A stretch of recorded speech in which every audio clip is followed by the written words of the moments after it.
Dr. Eric Kelly III and a host of phenomenal speakers from all around the globe for this 7-day virtual event that you don't want to miss.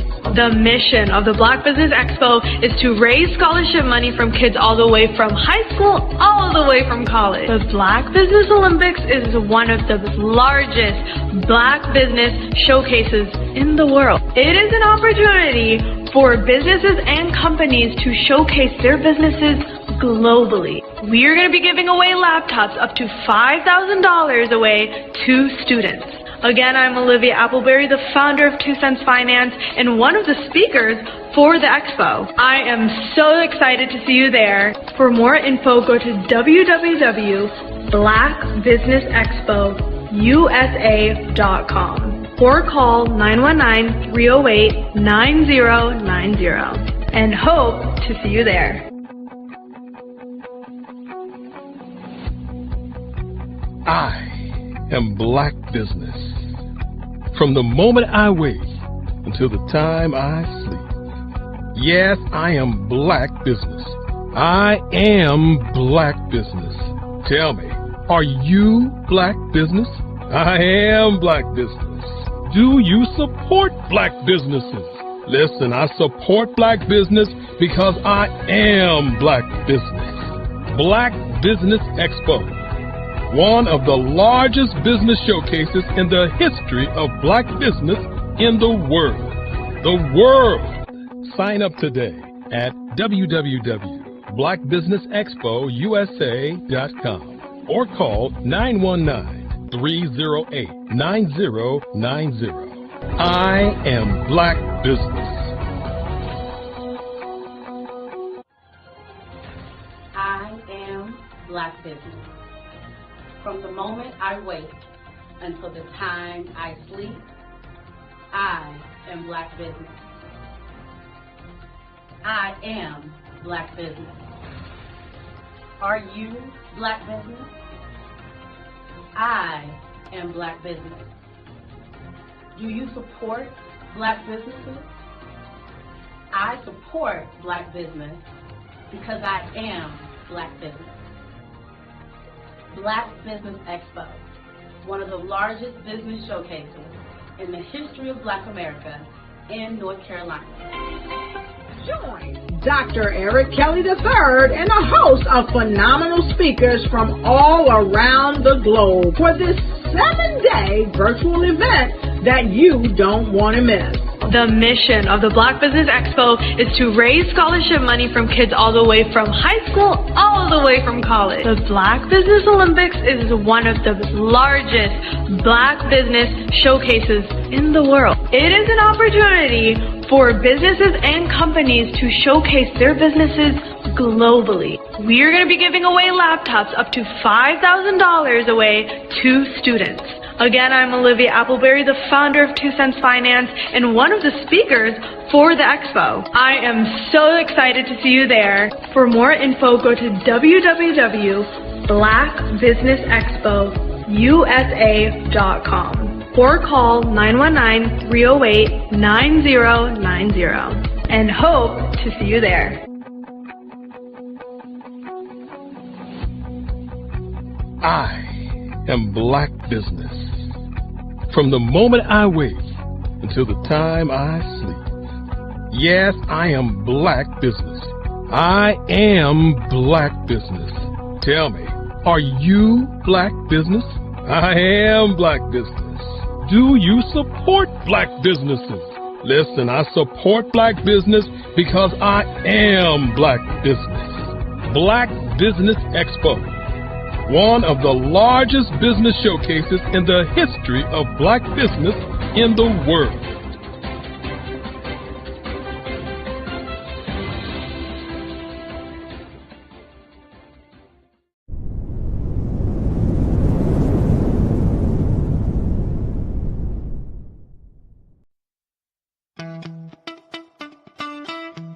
How many times have you been asked to help someone you didn't even know, a student, a business entrepreneur, or did you ever even ask, where did they end up? That business, that friend, that entrepreneur. Well, just maybe they ended up in a gang, bankrupt, homeless, or worse, dead. Maybe they turned to crime, drugs, and alcohol. Did you ever wonder? Did you destroy their dream, or was your life always so easy? At the Black Business Olympics, we started a movement to help students complete. Give them hope and foster success. Help them to leave their dreams of providing laptops, computers, and up to $5,000 in scholarship funds. Today, we ask you to help a student, a business owner, or an entrepreneur to realize their dream by sponsoring them, supporting them, and buying from them. Consider this. With $1.6 trillion in our Black community, we only ask for a small donation for our students, our businesses, and our entrepreneurs. And you can change a life today. So I ask you, what are you going to do? Sit on the sideline and watch our students in high school be leaders, miss out on their dream from lack of resources? Or are you going to donate to the movement and change their future and yours as well? Give us a call today at 919-308-9090. Change their life by investing with action to the Black Business Olympic Fund. The Black Business Olympics, one of the largest business showcases of Black business in the history of the world.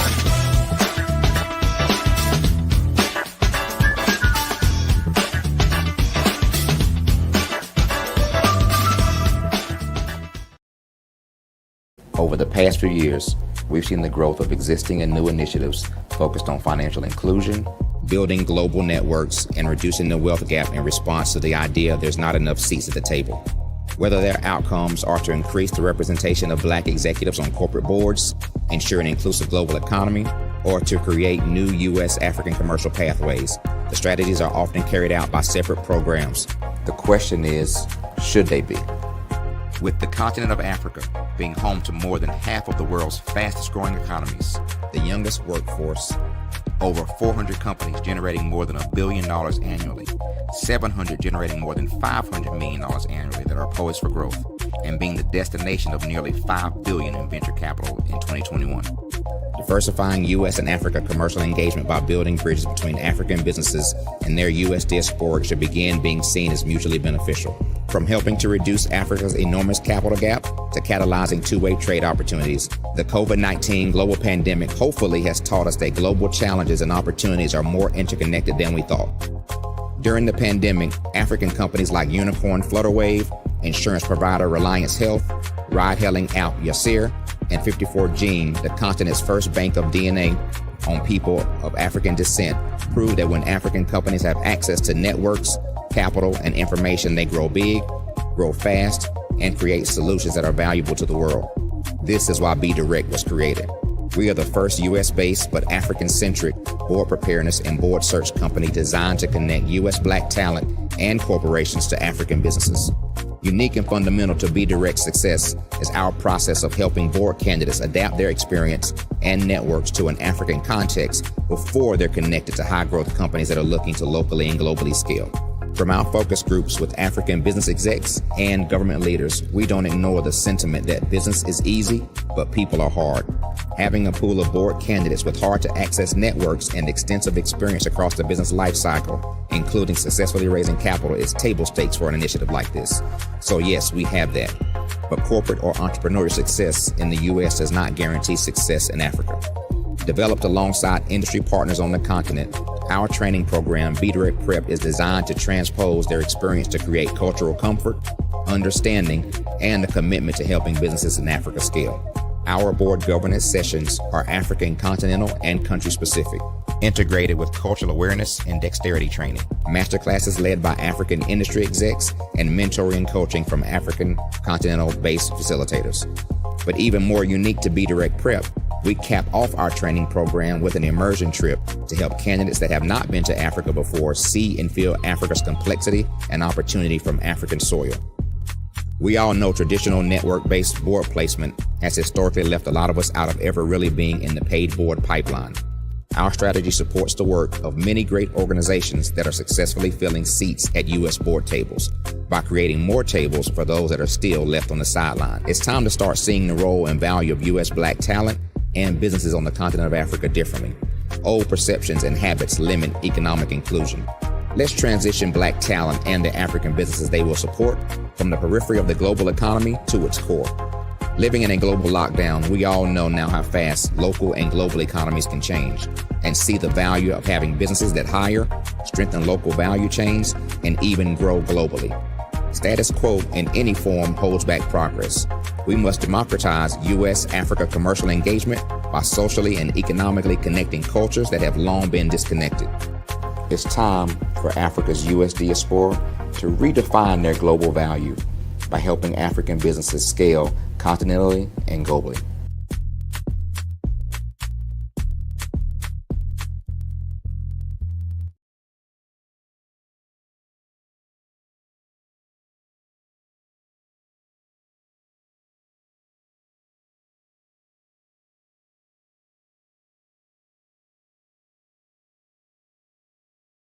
I'm Ramon Ray, founder of Smart Hustle Magazine and smallbiztechnology.com.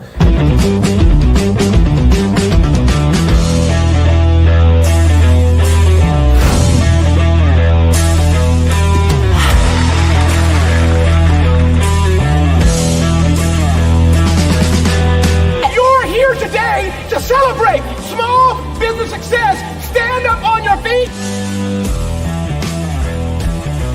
You rocked the house. It was amazing. Didn't we learn? For me, success comes from failure. One thing not to do is shake somebody's hand like this.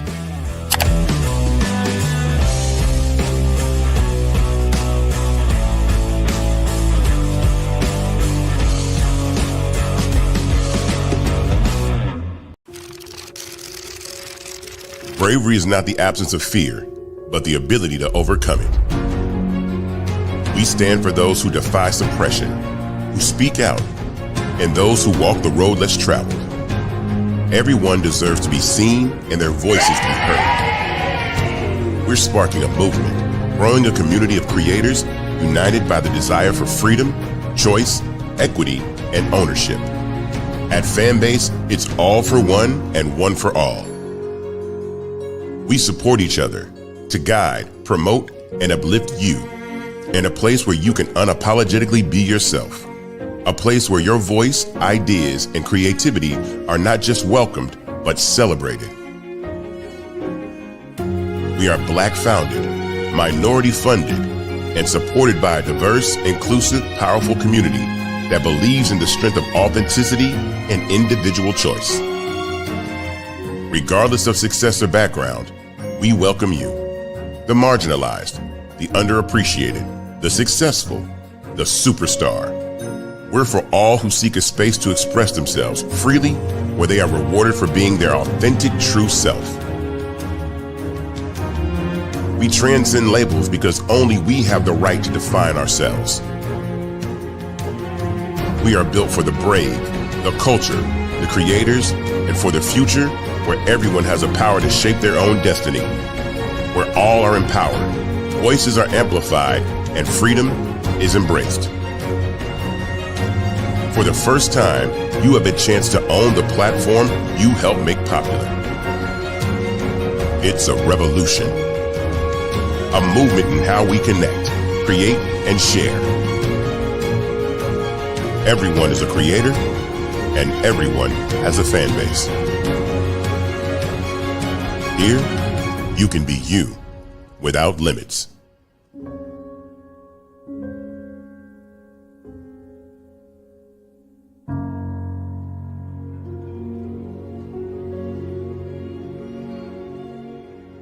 phenomenal Tanya T. Wise, who is here from the great state of Maryland. Tanya, welcome and thank you for being with us today. Can you indulge our audience a little bit and tell them just a little bit more about who you are and what it is that you do? Well, I love being able to talk to people and have a magnetic attitude, being able to just show them. So I always like to say, level up is Coach at Tanya T. Wise here. So can you tell our audience, just give them a teaser about what your presentation will be about? So my philosophy is that we should all be living our dream life. So tomorrow I'm going to talk about how you start living your dream life. What are some of the things that you thought about in your childhood that you just kind of let go and dormant? Wow. And I want to reignite that and just give you some pointers and some tips, some tools, some strategies to be able to start living your best life now. And guess what, Rhonda? And leave an inheritance for your legacy. Oh my goodness. Okay, I know that's resonating with a lot of people. I've heard that you have a dynamic coaching program. Can you tell us a little bit more about that? Absolutely. So our coaching program help people that have the lack of time, that lack strategies, and lack the confidence to go after their dream life. So we help them implement tools, we help them implement strategies, as well as give them resources so that they can live their best life now and leave that inheritance. Wow. Oh, I love that. I love the leave the inheritance part. Listen, you are dropping some major nuggets, and I know a lot of what you're saying is resonating with a lot of people, but I think we're all curious. How did you even make this transition into the speaking and coaching arena? What's the story behind this? So I started out in finance, and I realized that a lot of people don't necessarily go after their dream life because of the lack of finances or the education behind finances. But it wasn't until I lost my firstborn, my only son, that life changed for me. And where I was going after it all, living the corporate life, hit my 6-figure income and living in my dream house with my dream man, driving my dream car.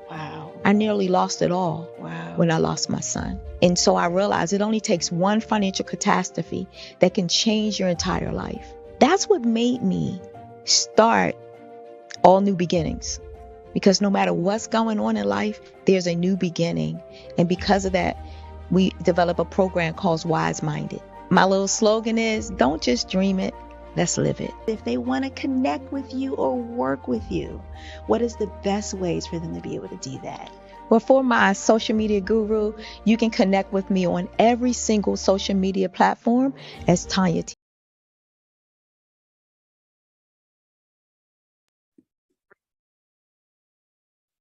Hello, I'm Dr. Madeline Ann Lewis, President and CEO of the Executive Women's Success Institute.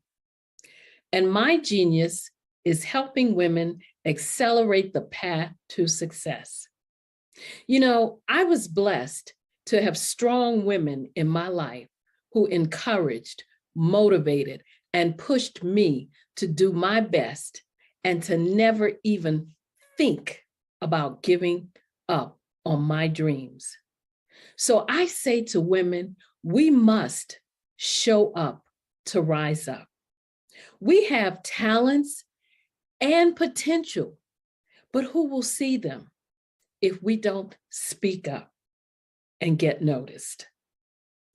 I know that women are a tremendous resource on this planet, and there is nothing more fulfilling than helping a woman tap into her full potential. I do this because I want to be a part of helping as many women as I can to show up, to rise up. I do this because genius is common.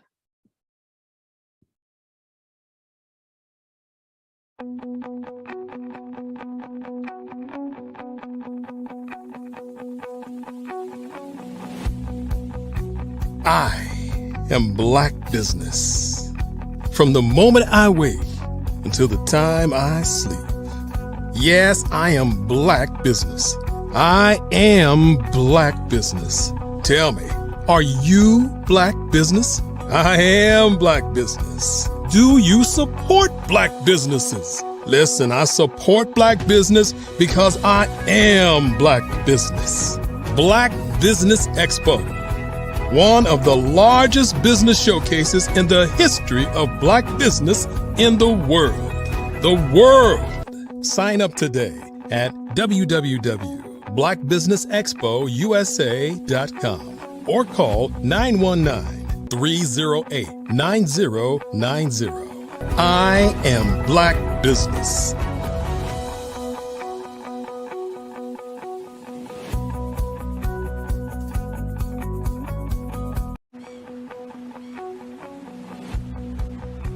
I am Black Business.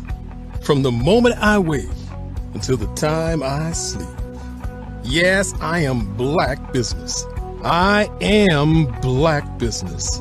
Tell me, are you Black Business? I am Black Business. Do you support Black businesses? Listen, I support Black business because I am Black Business. Black Business Expo, one of the largest business showcases in the history of Black business in the world. The world! Sign up today at www.blackbusinessexpousa.com or call 919-308-9090. I am Black Business.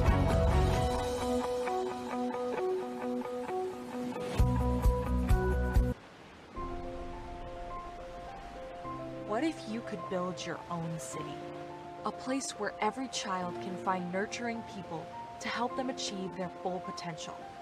A place where every adult can access job training support, where health education is abundant, where social justice ruled the land.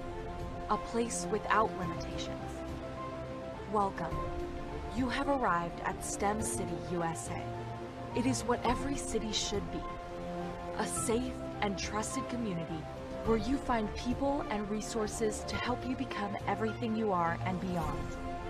STEM City is unlike anything you have ever experienced. It is a digital twin of the world around you, only better. STEM City is about energy and soul renewal. It is more than a digital world. You can almost feel the power of live cultural events, music, and theater.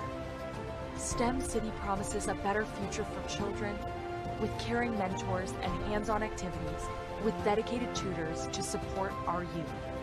STEM City is your passport to a healthy lifestyle with weekly events addressing our community's many issues. STEM City is your financial well-being with helpful information on wealth management, career advancement, job training, and so much more. STEM City is the community you deserve. It is the city where your dreams can come true. STEM City USA, a place in the sky that is accessible to all who reach for the stars.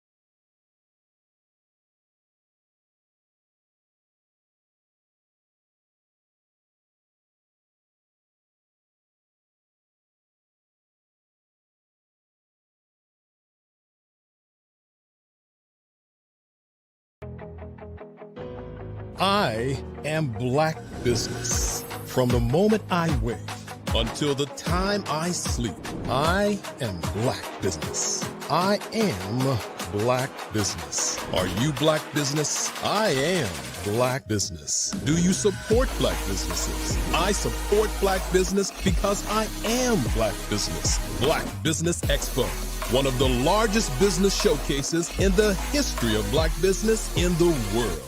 Sign up today at www.blackbusinessexpousa.com or call 919-308-9090. I am Black Business.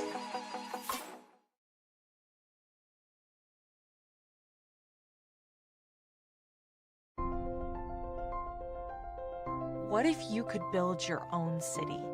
A place where every child can find nurturing people to help them achieve their full potential. A place where every adult can access job training support, where health education is abundant, where social justice ruled the land. A place without limitations. Welcome. You have arrived at STEM City USA. It is what every city should be. A safe and trusted community where you find people and resources to help you become everything you are and beyond. STEM City is unlike anything you have ever experienced. It is a digital twin of the world around you, only better. STEM City is about energy and soul renewal. It is more than a digital world. You can almost feel the power of live cultural events, music, and theater. STEM City promises a better future for children with caring mentors and hands-on activities with dedicated tutors to support our youth. STEM City is your passport to a healthy lifestyle with weekly events addressing our community's many issues. STEM City is your financial well-being with helpful information on wealth management, career advancement, job training, and so much more. STEM City is the community you deserve. It is the city where your dreams can come true. STEM City USA, a place in the sky that is accessible to all who reach for the stars.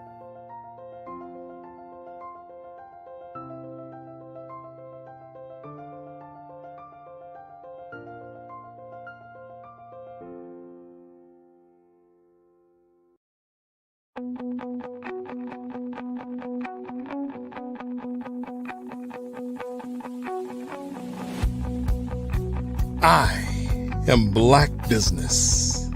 From the moment I wake until the time I sleep. Yes, I am Black Business. I am Black Business. Tell me, are you Black Business? I am Black Business. Do you support Black businesses? Listen, I support Black business because I am Black Business.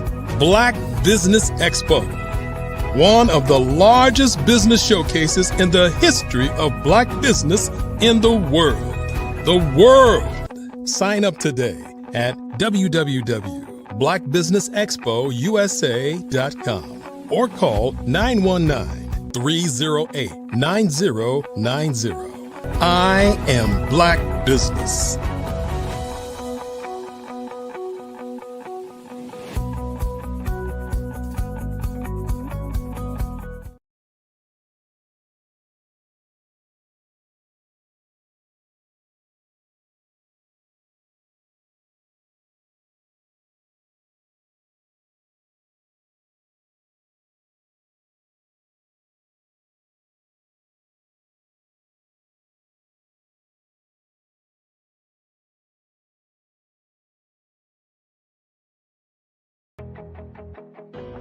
I am Black Business. From the moment I wake.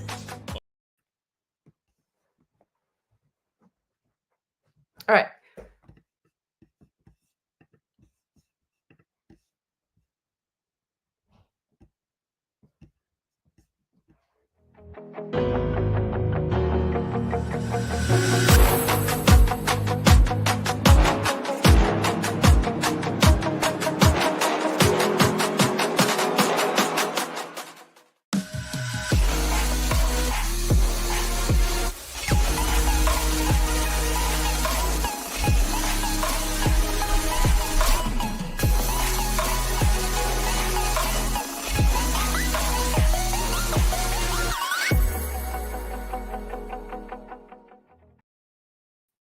Good day, business owners, entrepreneurs, thought leaders, and corporations. Welcome to the Black Business Network. My name is Donicia Barnes, and I'm your moderator for this session of the Black Business Network. The Black Business Network is a 24-hour business showcasing Black businesses, business owners, entrepreneurs, and thought leaders worldwide. We have speakers from North Carolina, London, Singapore, Africa, Japan, and cities all over the United States. The Black Business Network is a global community sharing business knowledge to empower, inspire, and educate businesses about business. We will be speaking with Colette Ramsey for this fireside chat. Colette Ramsey is a dynamic force at the intersection of business, agriculture, activism, and community empowerment. A proud alumna of the Wortham School at the University of Pennsylvania, she brings decades of high-impact leadership to everything she touches. From serving as a former White House advanced team member under the Clinton-Gore administration to holding executive roles like VP of Mergers and Acquisitions at the Kinnaman Group and Director of Communications for Pennsylvania State Senator Vincent Hughes. Driven by purpose and a deep commitment to Black excellence, Colette has also served as COO at the Detroit Association of Black Organizations and MEE Productions. Her soulful pivot to agriculture reflects a return to her roots and a powerful re-imaging of legacy. As founder of Ramsey Mountain Organic Farm, LLC, she leads a thriving microgreens and urban farming initiative in Batonsville, Arkansas, and Detroit, Michigan. She also manages Circle 3C, a Black-owned Angus cattle ranch. Colette's leadership in agriculture is nationally recognized, including being named a 2025 USDA MASC grant awardee and a 2025 Beginning Farmers and Ranchers Cohort participant at the University of Arkansas in Pine Bluff. A believer, visionary, and master gardener, Colette Ramsey is a modern-day farmer, reshaping the land and lives with passion, purpose, and power. I'd like to introduce you to Colette Ramsey. Great afternoon to you. It's such a pleasure to be here. Thank you, Ms. Barnes. You are very welcome. Give me 1 second. No worries.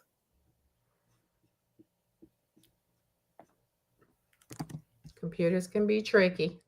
Yes.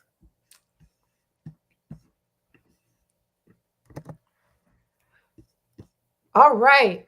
So what personal values drive everything you do? Awesome question. So my belief in God, commitment to family, love of community, and the ability to desire to make a positive change, to effectuate a positive change. Okay. How did your upbringing influence your passion for farming and activism? Sure. At the end of the day, I think every person of color, specifically if you're Black, brown in America, you have some relationship to farming, sharecropping. My family's from Arkansas. And so it's that typical story that, you came up out of the soil, coming up out of slavery, and then said, okay, you wanted your children to have a better lifestyle. So my parents graduated in Arkansas and then came up to Detroit to get jobs in the auto industry and to teach. And, that's that story. And so I grew up in Detroit and always had a connection to roots. And my dad always taught us at the end of the day, our goal is to become educated and to come back to help our communities. And so I am now fulfilling that goal, that prophecy, if you will, to come right back, take everything that we've learned in the world to come back to empower the community. Okay, what were some of the key lessons from your time in mergers and acquisitions? Sure. At the end of the day, I think, that everything that we do is about relationships, it's about connectivity. And so that's all mergers and acquisitions, the ability to either have a service that you need to connect to another service or to a person, or it's connectivity. And so I know that in every venture that I partake in or the ones that I create, it has to be some connectivity. So I have to be able to understand what it is that you desire, and then to be able to meet that desire with a measurable outcome that's going to, of course, then be what we ultimately collectively decided to accomplish. So it's all about connectivity. It has to fit. Your resume is rather impressive. what made you make the shift from being pretty much a corporate shero to agriculture? Sure. Oh, and thank you for your kind words. That really means a lot. You know, I always knew, ultimately, I told my dad, well, if you would engage me a little bit, I was down here a year and a half ago to Arkansas to visit my parents, and my dad had cataract surgery. And I knew that they were getting older. And I said, you know what? I will be here. So this was in May. And I said, in January, I'm going to move back to Arkansas to be with you guys full time. And they didn't believe it. But I said, you know, I have to take that responsibility from my parents. And ironically, or God driven enough, in June of that same year, 2 months later, my dad passed away. Oh. And so my mother didn't want to come back up north. And I immediately left Detroit and said, Arkansas, here I come. And so when you come back into that environment, I'm like, okay, well, what can I do here that connects me to who I know my family to be in the ancestral land and what that looks like? And I said, it has to be farming. It has to be able to create a life force to give back to the community. But because I know it's business, I focused in on agribusiness, so the business of agriculture. And I said, okay, Colette, you know, I'm a farm her, so I'm a little girly. And I said, well, I didn't want to be all up in the soil and what all that looks like and roll, you know, I didn't want to do that. I said, well, how can I do it in a cute way? So my girlfriend who's tuning in now, Deanna from LA, and hey, she calls me Green Acres. So I don't know if you remember that show Green Acres where the woman is in the fur coat and she's down, you know, didn't want to go farming. But so I said, okay, well, microgreens will work because it's a superfood. You can grow year round. And I'm in an enclosed space, and it's something that's new in the community. And so I said, okay, that makes sense to me. And so I had to create the business model behind it to show that it would be beneficial, in addition to being an amazing food supplement. So that's how I got here. And so I'm just working to then create the layers to it. Okay, so what are some things that you can do with them? I don't know. This is my first time hearing of a microgreen. So one, what are they? And two, what all can you do with them? Oh yeah, absolutely. So think about your arugula, okay. So microgreens are the superfoods. So think about tiny plants that pack a humongous punch. So they harvest every 14 days, literally. So we're talking about micro. So everything that's super, this big size of broccoli, I produce it in 14 days. And it gets to be about that tall, literally. So it's broccoli, it's radish. My last harvest is a mix. It's a salad mix. So it includes arugula, broccoli, red cabbage, mustards, and it's all in a grow. So it's a salad. And you can eat it just like regular salad. You can put it on sandwiches. I'm literally working now on making a powder so it can be a supplement to be able to put into drinks, as well as to be able to consume like a vitamin. But you can do anything with it, a flavor. Think about a head of broccoli. What I grow within this 6 inches is 2 heads of broccoli. The nutrients in it. Yeah. So you can do anything with it, but half of it is just being educated, because majority of us don't know about microgreens. It helps fight diabetes. It helps fight cancer. There's several studies of if we can just incorporate that superfood, it helps to boost our immune systems. High in antioxidants. So it's the new superfood. Yeah. Oh my God, I'm so excited. Okay. I'm so excited. Yeah, I'm excited. Okay. As a communications director and COO, how did you learn to amplify marginalized voices?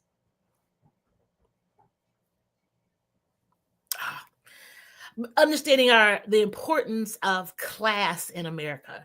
So the whole conversations that we have been going through is about color, and it's not about color. And that's how they keep us divided. it's about class. So because guess what? If I'm poor and I'm Black and I'm poor and I'm Latino and I'm poor and I'm white, I'm poor. The consistency is poor. And there's more of a voice in our collection if we understand that we are poor and we all have the same issues because we're poor, versus if they make it about, oh, Black, oh, if you're white or if you're brown or whatever the case may be, then that disconnects us.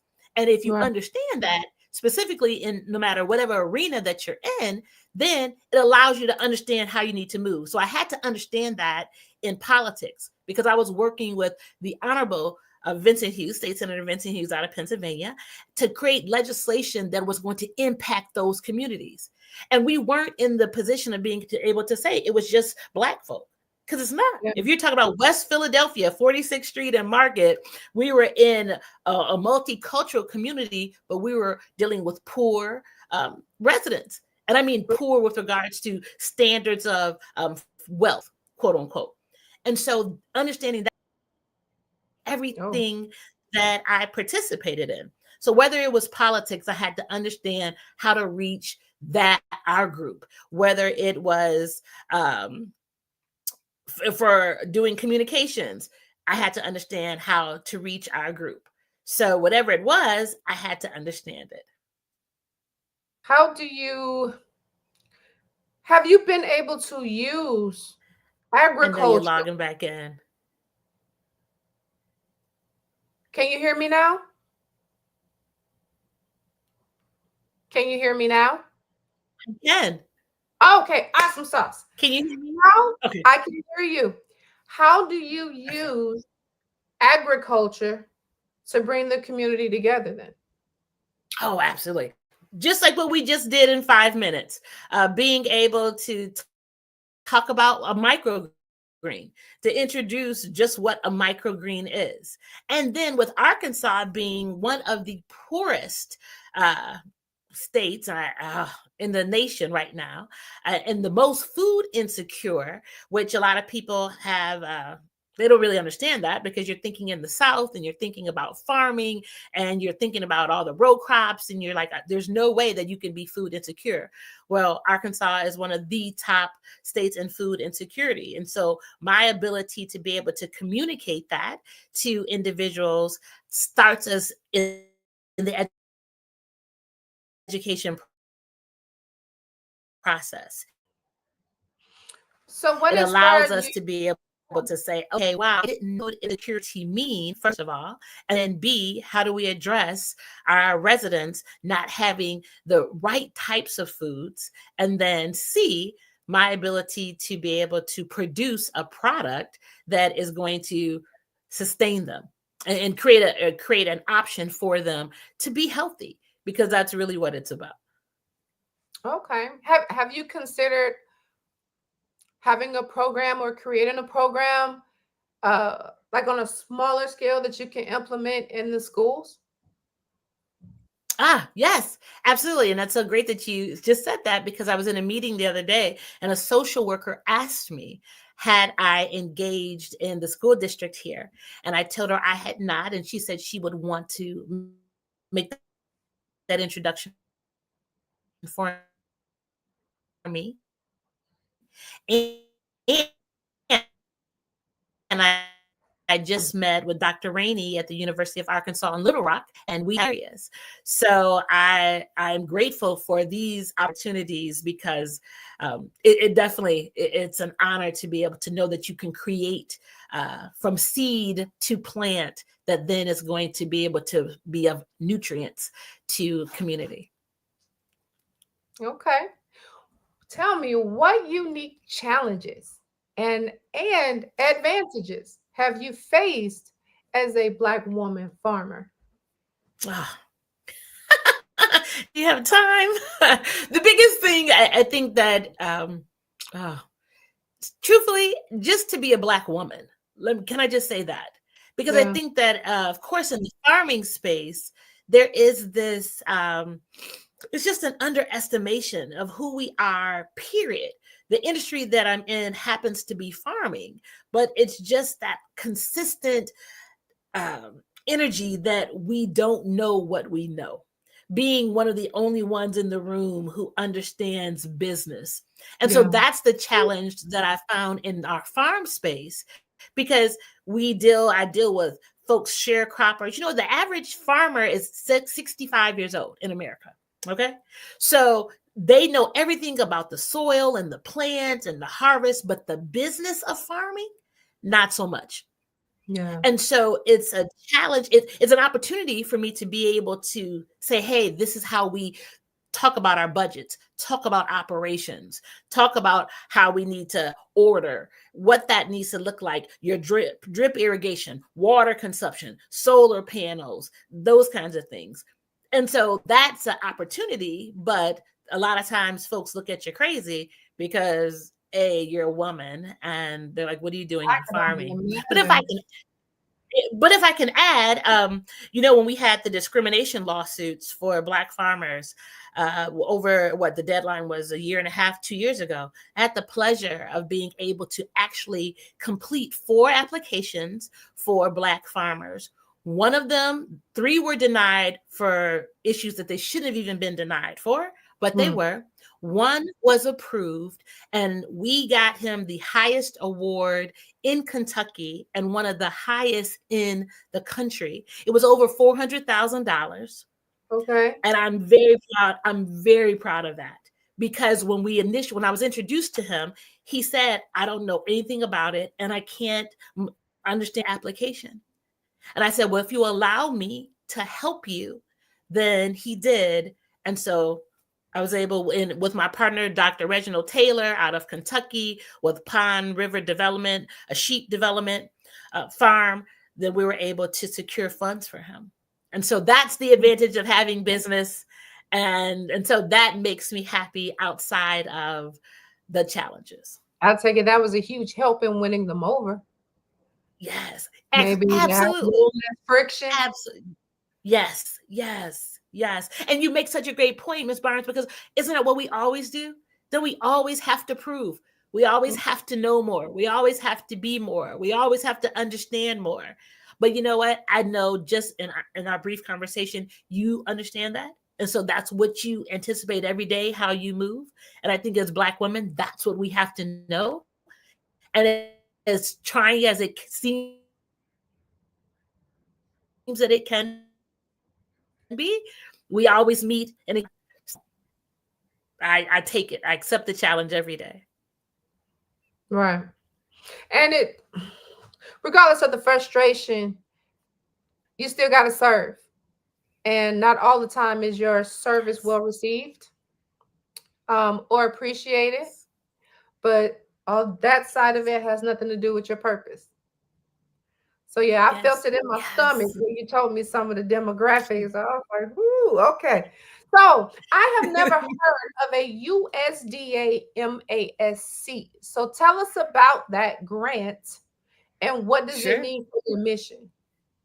Sure. So USDA has a plethora of grant opportunities for farmers. And this one specifically is for marketing.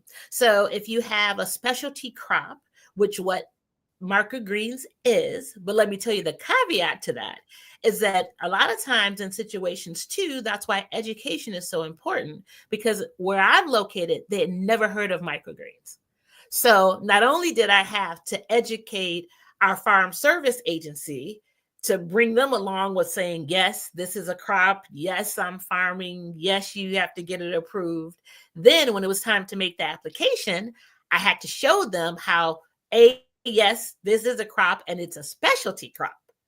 And I can give you the information from Washington to show you how I'm a specialty crop, but I couldn't do that because they had to do it on their own. But having to be diplomatic, a lot of times we have to learn diplomacy, right? And so with that, then I was able to get the grant, and they said, wow, we didn't know anything about it. We're so happy that you were able to get the grant. And so for me, I was just elated because it validated now microgreens. So I don't have to have the conversation anymore with anyone about, okay, what is microgreens? Is it a crop, first of all? Is it a specialty crop? Can it be funded? And so the purpose of these dollars is for marketing. And so now I can say, okay, I got this these funds. And then I already outlined my postcards to be able to use as an introductory purpose into the market. And then ironically enough, I was just on a phone call the other day. Great afternoons, Keisha Cobb, shout out to her, and Black Women in Ag, that there's $1.3 billion that they were issuing for a second payment for masks. And so I reached out to my farm service agency and I said, hey, is that right? And she said, yeah, I was thinking, I heard about that, but we don't know, maybe it'll be issued next week. So I'm going to be checking the farm account to see if additional funds were deposited. Okay, well, all the energy, all the positive energy towards you, that when next time you check, it's going to be confirmation that it's there. Okay. Thank you. I received that. Yes. Yes. I'd like to ask about, again, what is the NRCS High Tunnel Grant and what impact has it had on your farm operations? Sure. So NRCS, Natural Resource Conservation Services, that's another arm under was a programming arm with the USDA. And so it provides funding for individuals who want to have a plethora of things, but high tunnels is one of them. It's under their equipped grant. So they have a conservation practices grant. And so those are things like drip irrigation, composting, solar, mulching, those kind of things, practices to help conserve the land, and high tunnel, which is an equipment grant. And so the equipment, so I was approved for that. So it's an 800 square foot. They actually wanted to give me a 2,000 square foot high tunnel, but I just said that was too big. So I went with the 800 square foot high tunnel. And so what it does is it allows me to be able to grow in the traditional space as well, but still not using the soil directly, raised beds, and to diversify my crop.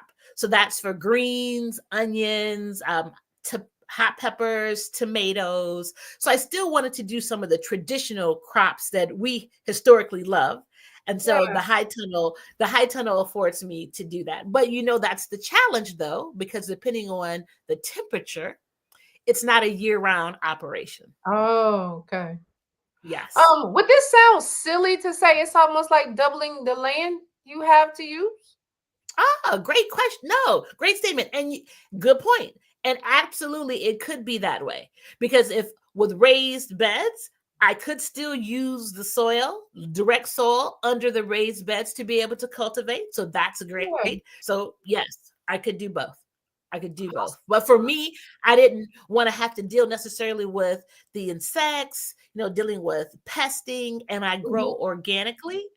So those pesticides and those things, so you have to be mindful of that. But yes, maximizing space is always what we need to do. Great question, Ms. Barnes.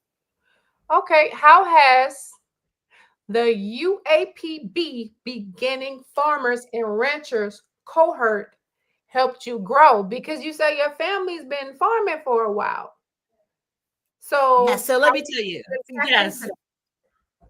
First of all, it's incredible because my grandmother and grandfather lived right down the street from University of Arkansas in Pine Bluff.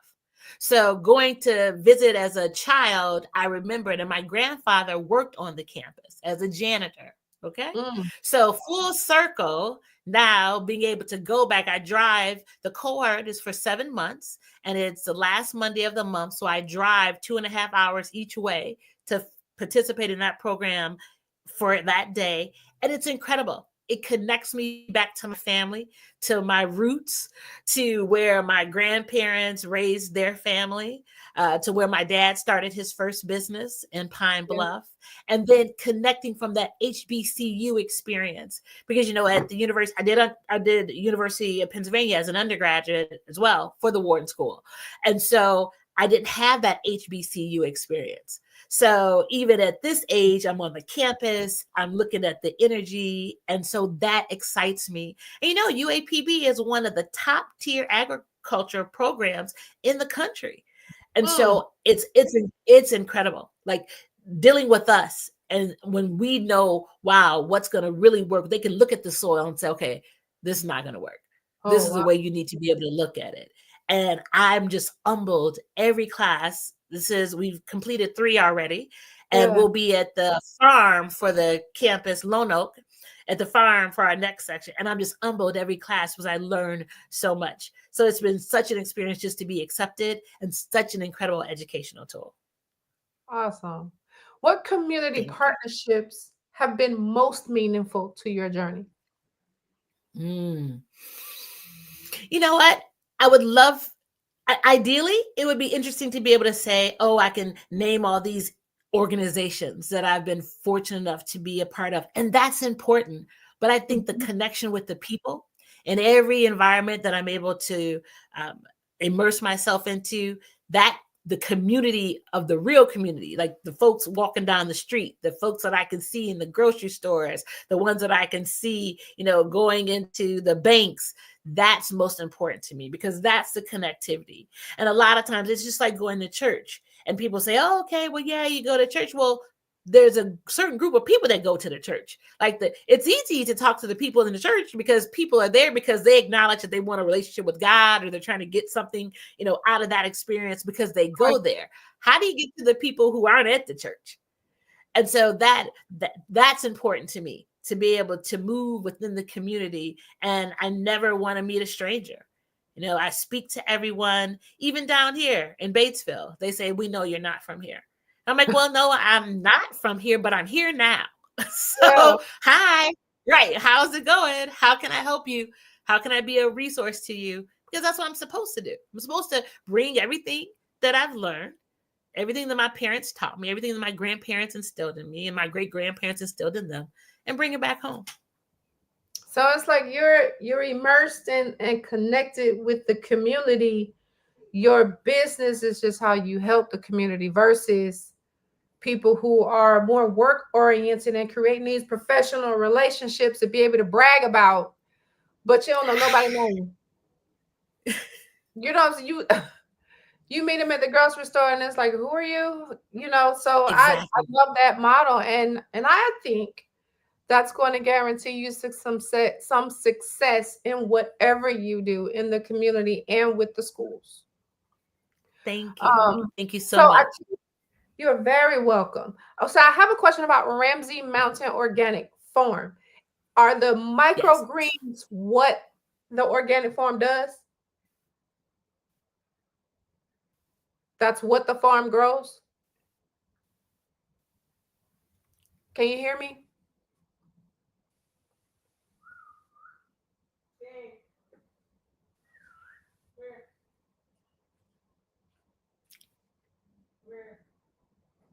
Say okay. Okay, can you repeat the question? Yes, ma'am. The Ramsey Mountain Organic Farm. The microgreen is what it grows. Yes. Right? So we've already talked about yes, that's what we grow. We grow the microgreens. Yes. Okay, so what is the Circle 3C? Sure, that's our cattle ranch.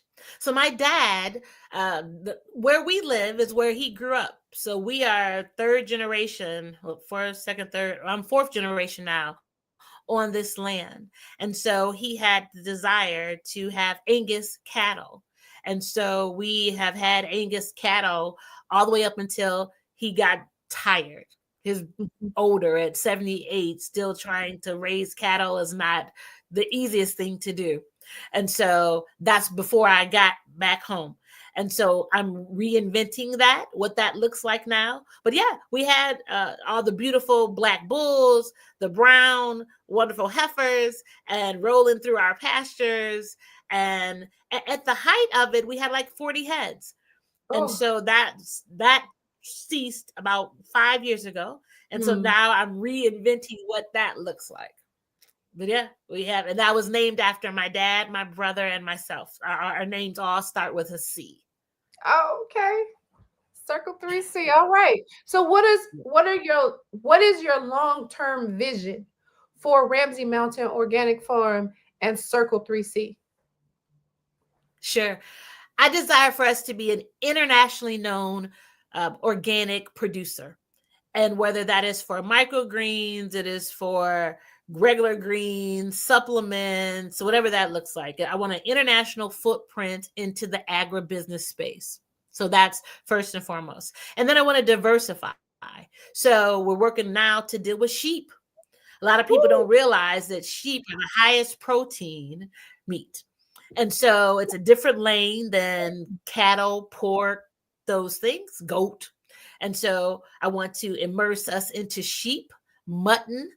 That's important. I mean, coming out of Michigan, people don't understand that the community is the highest out of the Middle East, the Arab community, a Chaldean community, and they consistently eat lamb, gyros or gyros as people have known them. But outside of those environments, unless you're out east, people don't really know about them. And so I always desire to create something new. So a new vegetable that people don't know about, microgreens, putting that on the map. New produce, livestock, sheep, working on that. And then being able to put it into a wellness platform where we can consistently get educated and are able to get produce and product from this platform, just like the Black Business Network. So I actually own the Wellness Shopping Network. And so preparing to launch that so we can have ongoing conversations about wellness. So that's the long-term plan. Oh, that sounds amazing. I got to get back to them sheep though, because the only meat that I knew that you can eat of a sheep is lamb. And I've always wondered why you can't order an adult sheep. And then even if you did, what would you call it? So are you saying you're going to reintroduce lamb, or you are about to promote some new meat that is actually an adult sheep? Right. So lamb. So they call it a ewe. So the ewe is when she gets to the adult age, but she can still produce. So people don't understand that with lambs, so it's in their reproductive years, they produce the most because they come out in twins. And so you're talking about double within 6-month time frames over a 7-year period. Yeah. So that's how you grow. That's how you grow your herds. But there's a wonderful delicacy to it that they call mutton. So it is the baby out of Kentucky, and they have it with a hot slaw. So it's mutton, and they have it with a hot salt slaw, and they also make a mutton stew. And so that is what I'm working with Dr. Reginald Taylor. He's out of Kentucky to be able to bring that to life. And then my cousin, culinary chef Bryson Neely, to be able to bring it to market, to introduce it in different ways so that people will be able to consume. Either it's going to be off the shank, like the gyro that you're familiar with, or mutton from the baby space as a hot slaw or a stew. Okay, it's about to be delicious and bougie. All right. Okay, so how do you measure success in your mission-driven work? Sure. I believe it's what you said. How do I measure success? In your mission-driven work, yes. Sure. You know what? Just what we're doing right now. The ability that someone thought enough of me, and that was my uncle. Great afternoon, Mr. Willie Pickens out of Houston, Texas. He thought enough of me as you all introduced this opportunity to him. He told me about it, and so now I'm having the pleasure of talking to you. So for me, success goes back to one of our first conversations that you talked about, was connectivity. That someone sees something enough in you that figures that I'm going to give you access into a conversation that's going to be of benefit to someone else. And so that's what's important to me, because ultimately information is everything. Shared, they say knowledge is power. Well, no, applied knowledge is power. So if I can give you a nugget, if I can share something with your audience today that has them thinking about something different, going to research something a different way, even thinking about being a farmer, because you can farm right now with a backyard. You can farm on a deck. You can farm with a little pot of, that you would normally put flowers in. It's not the acres and acres that everyone thinks that it has to be. You can farm wherever you are right now, urban or rural, but it's information. if you didn't care enough to give me the opportunity to be on this platform, I wouldn't be able to share that information. So that's what's most important. That's how I measure success, the ability to communicate and to make a difference. So I'm going to circle back real briefly because I know that your microgreens are organic. How do you intend for your company to keep your meats organic too? Sure. It's the grow, and it's not dealing with, it's what we feed, and it's not the pesticides, because literally what you feed them. So if I'm feeding my cattle everything that's organic, and literally it's natural, safe, organically natural, it's without the pesticides. And so if you can control what you're feeding if it's your cattle, your produce, then you can work to have what we are certified organic. And in our farming space, majority of us don't go after those monikers because it's so expensive to be able to say, and the USDA actually has monies now that you can come back around to try to change over your crops to make them organic. But a lot of times, depending on what you're growing, you have to have the insecticides to be able to keep the produce together. And so it's a challenge. But yes, so my goal is to stay the way that I'm doing it, to feed my cattle. Either it's going to be cattle or it's going to be the sheep with what I already grow. So that's the plan. And would your meats have to be exclusive, or select providers, or would it have to be seasonal in order to meet demand? Great question. And so what we're doing right now is working to create relationships with Black farmers across the country that have land. Because when you start talking about sheep, you have to have land. You have to have several hundred acres. And a lot of times, since our farmers are aging out, they have land, but they can't work the land like they used to. So the business model now asks for us to identify farming partners where we're supporting generational wealth, because we don't want to own anybody's farm. We want to lease the land to be able to have our produce, our livestock grow. And so that's what affords us to get into other markets. Because if I've partnered with you and just say you're in Texas, of course, everyone knows that the highest number of Black farmers are in Texas, but hypothetically, they're not necessarily growing sheep. They're not cultivating sheep. But wherever we are, you have land, then that allows us to go into that market, and then being able to introduce that source of the nutrient, that produce into that market, the livestock into that market. Oh my God, you go ahead.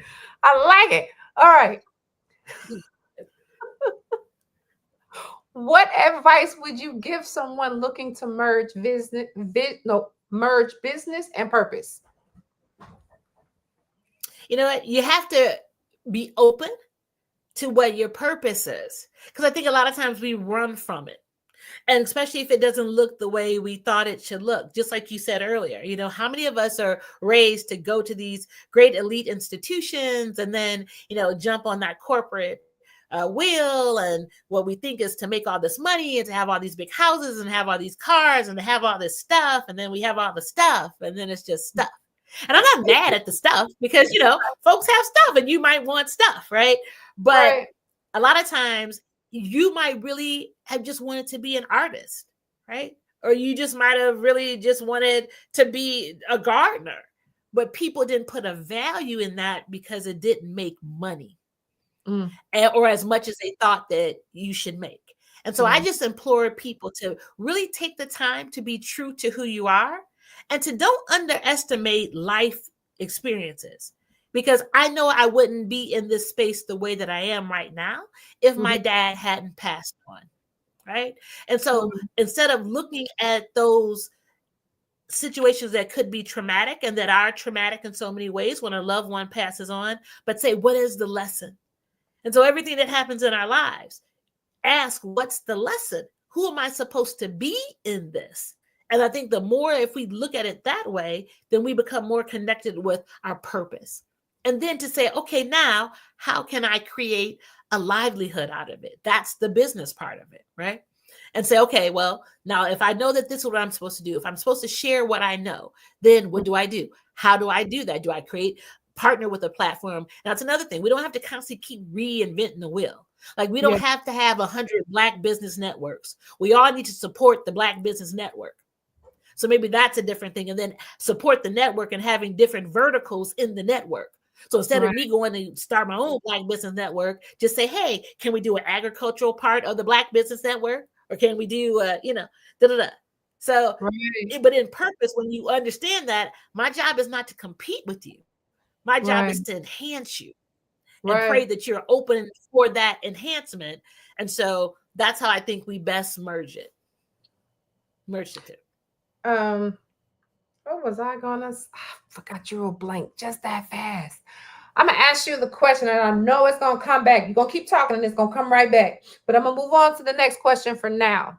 How did you feel when you became a Black ag contractor for microgreens? Sure. I believe the question, and it went out a little bit. No worries, Ms. Barnes. You said, how did I feel when I became a Black contractor under the Black Ag Network? Yeah. How did you? The question? You told us how you did it.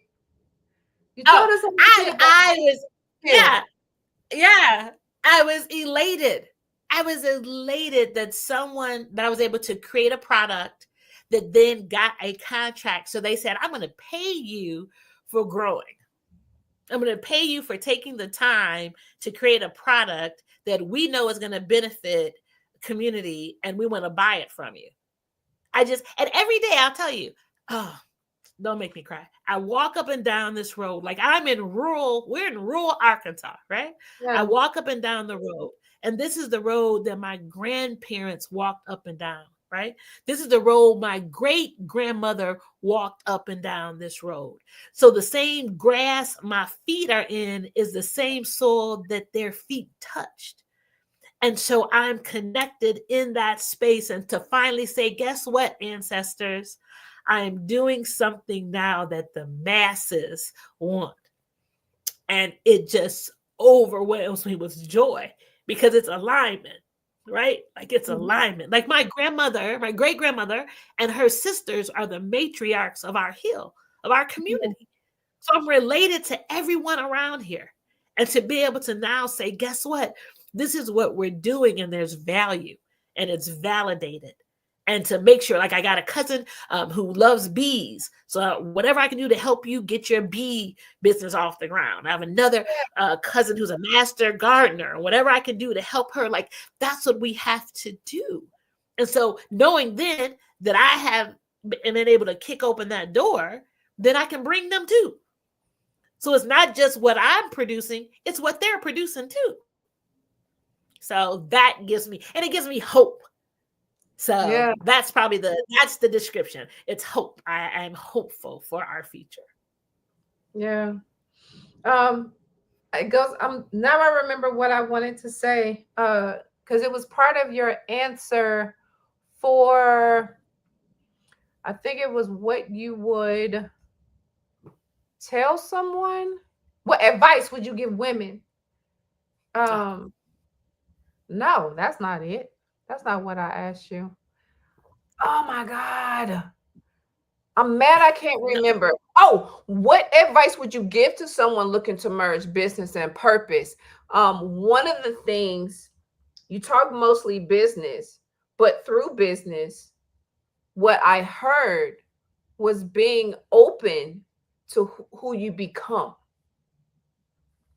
Because we go into things as who we are, and then we have an idea of what we want to do at the end, but the journey is who you become between the start and the finish. Yes. As a human being and as a professional. Yes. And all the things you get to learn that it was never on your radar. and the people that you get to meet and the connections all along the way, it's all literally changing your DNA as you go. Yes. Your mind, your vision, how the size of your vision. It's amazing. And not just, hey, how you doing? Yeah, I know your name, but that spiritual connection that happened. And this doesn't have anything to do with religion. How us sitting here communicating, we're in two different states and you're transmitting, so that's what I saw while you were speaking. And that was the one thing I was thinking, like, yeah, professionally, someone can merge their business and their purpose. And you were talking about growth, but I know in business, I grew up as just a human being. Like the changes that happened to me on my entrepreneurial journey that helped me personally, that actually opened my eyes to some things that I wasn't even aware of when I was focused on the business. So come on now, you can't be crying and snotting going on. You're gonna mess up your makeup. We're gonna get on, we're gonna move on to the next thing. No, you hit it on the head. I mean, you hit it on the head. I felt what I felt in your words. I envisioned my first lady, Michelle Obama's book, Becoming. And that it's an ongoing effort. Like every day that we're blessed to live, every moment, every second of this day, at this exact hour, we're becoming. So as long as you're open to that, even in those challenges that you spoke of earlier, like, okay, who I was 20 years ago would have dealt with things a whole lot different than who I am right now. And in that becoming, you realize that it's not just about you. Your becoming is for communities. It's for your family and your generation, but it's for the community. And you don't ever want to do anything that's going to be of detriment to that community, because we're standing on the shoulders of these ancestors. And it has to be more. Their sacrifices had to mean something. It had to mean something that my great-grandmother said, I'm going to get this land and I'm going to pass it down for generations. Can you imagine in the 1860s? You know what that was like, us trying to get some land. Here's the thing, though. Normally, by the time it got to you, it would have been sold off. Every generation between grandmama all the way to you saw the value. And that's what we're losing. And we have to restore that, the value of things. We bought into the hype and drank the Kool-Aid about money. It's value. Yes. And that's what you can bring to really everybody you come in contact with what you got, what you have going on. I mean, the value of the food itself is not just food. It is loaded with nutrients that could have cost you double or would have taken you longer to take in, which means healing takes longer. You know what I'm saying? Like, it's the value of it. And you saw it, and they saw it. And then you come in there as a woman with that peace and patience and compassion and understanding. And I'm sure the world you came from helped you do that. Right? That you kept your eye on the mission. You kept the vision in the forefront, that you didn't let the little stuff get in the way or deter you or turn you to the left or the right or make you resentful and angry. You saw it through because you knew the people you were helping. I need to get them to the vision. If I get them to the vision, it's gonna work out. It's gonna be fine. They'll see it and they'll get on board. It's like when, and I'm not comparing these men to children, but it's the best thing that I can liken it to, because I got kids. It's when my kids are acting up, people didn't understand why I didn't get mad at them or why I didn't lash out at them or yell at them. They're a child. I understand their emotions. I just need to get them to the vision. When they get the vision, when they see it and they say, okay, Mom, I get it. That's going to fix all that.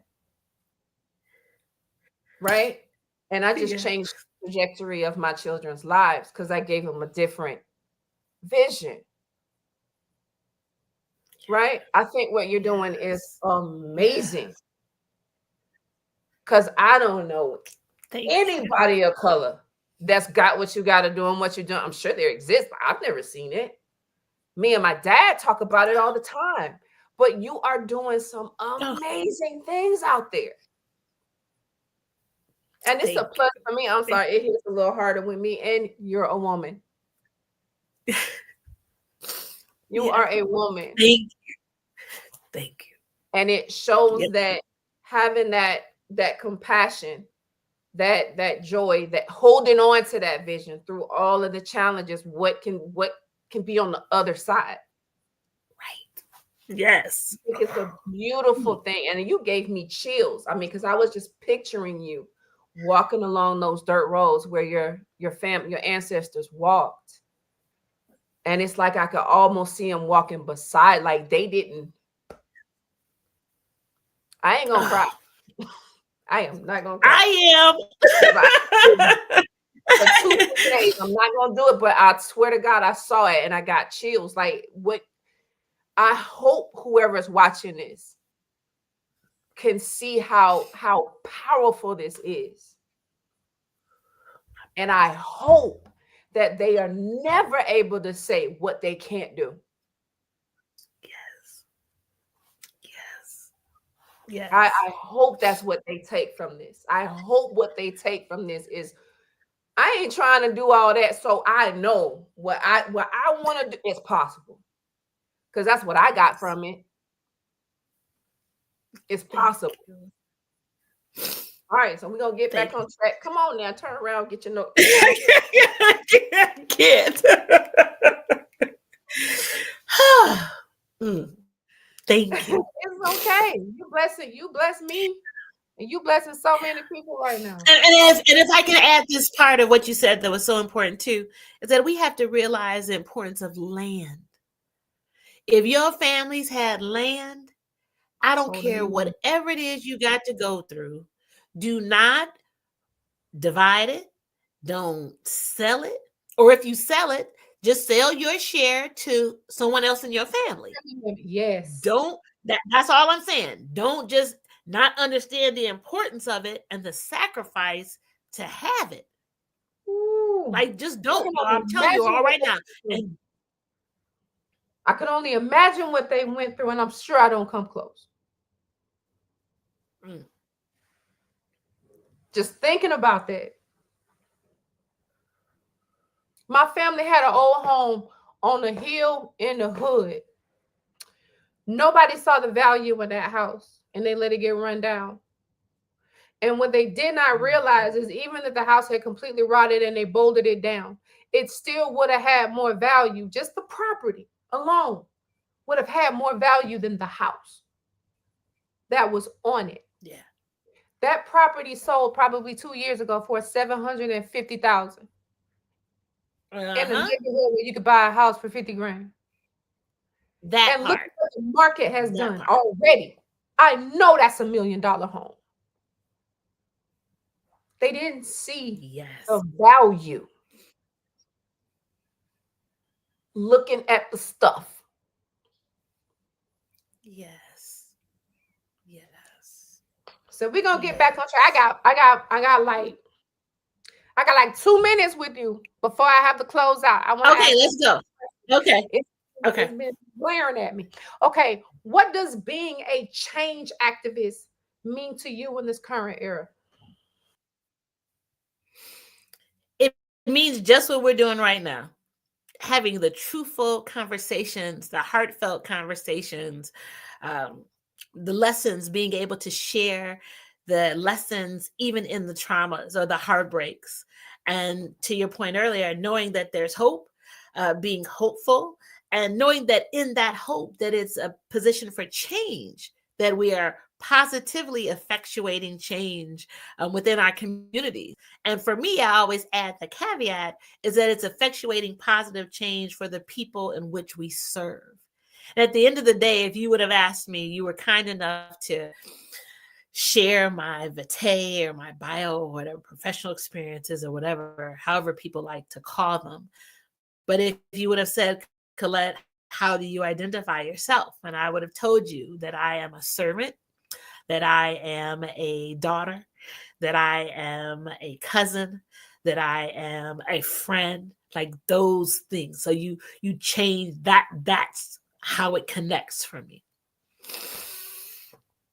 Okay. We look now, and I know we women and we allowed to, but we also about our business. So we gonna cinch this right on up, okay? Okay. Okay. So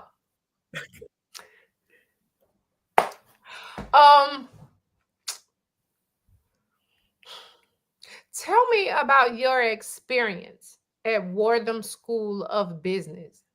Tell me about the school period, and then tell me about your experience. Because I've never heard of it. So, yes, you have. Oh, yes, you have. Okay. Yes, you have. Yes, you have. You just didn't realize what it was. So the Wharton School of Business, our current president, Donald J. Trump, he attended the Wharton School of Business. So we pride ourselves in being the best business school in the nation. Now, of course, they'll say Harvard and we'll go back and forth or whatever the case may be. And I'll tell everyone, when I was 14, 15, I was in love with Donald Trump, because he was business. So it was the art of the deal. It was the art of the comeback. It was the art of it was a business model. When I walked through the halls of the university, there were pictures of him, Joseph Jett, Michael Milken up on the walls as a business model. I didn't know him for who he is right now. So let me just say that. And just to make the disclaimer, the university has written letters to not associate itself with him. But that's who the Wharton School is. It is this institution that allows you to think. And like my dean told me, Colette, we don't care what grades you get, because this place affords you the opportunity to think. If you are not able to think, you can't grow. You can't change. You can't make an impact if you can't think. And so that opened me to being able to think. Of course, my parents had always instilled that in us, but from an educational platform where you're with people from all across the world. And you're in this room. Like I'm a little Black girl from Detroit coming up into this Ivy League, like, hey, what's going on? And that they said, all you got to do is think. Okay. And I tell everyone, I lean on that every day. Those experiences made me who I am. Like, it made you tough. Be able to know that I'm in a room and I'm the only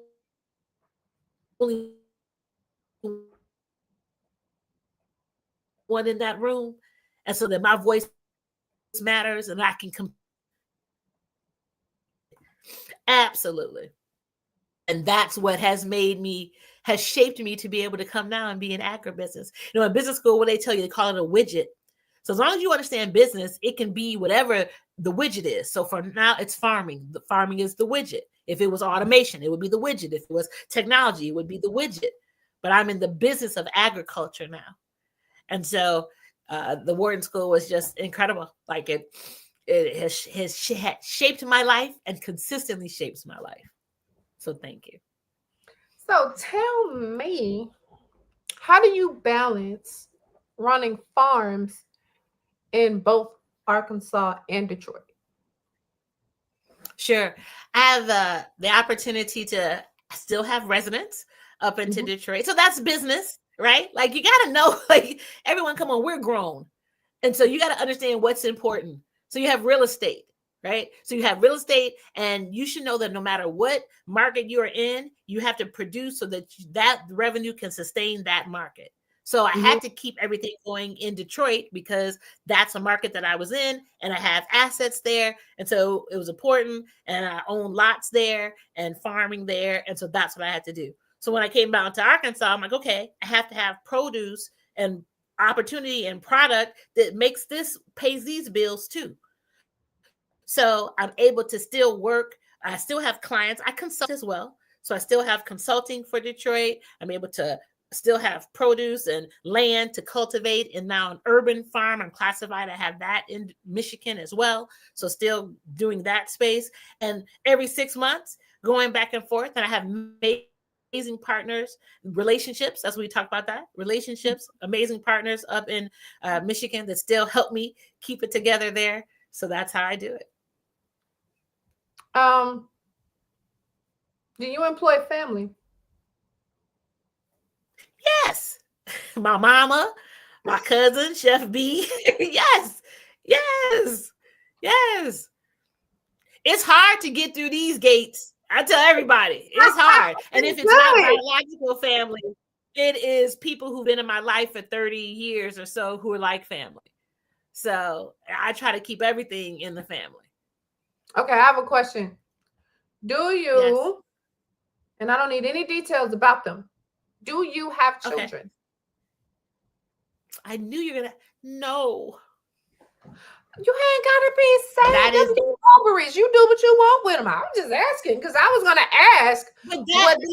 But let me tell you, I was having a conversation with someone, and I think my dad trained me for business. So like my whole life, it was trained. Like, you know, it's this, it's that. I'm getting to these steps, and I didn't take the time to focus on the relationship part, that part. And so now I'll be 54. And now I'm like, wow, like, like I missed that part. And so I'm like, well, I'll have children. I'll help to raise children through my amazing cousins' children. And so I consider them like my children and trying to feed into them. But I always, if you can have quote unquote a regret, if I use that word loosely, what that would have looked like through me.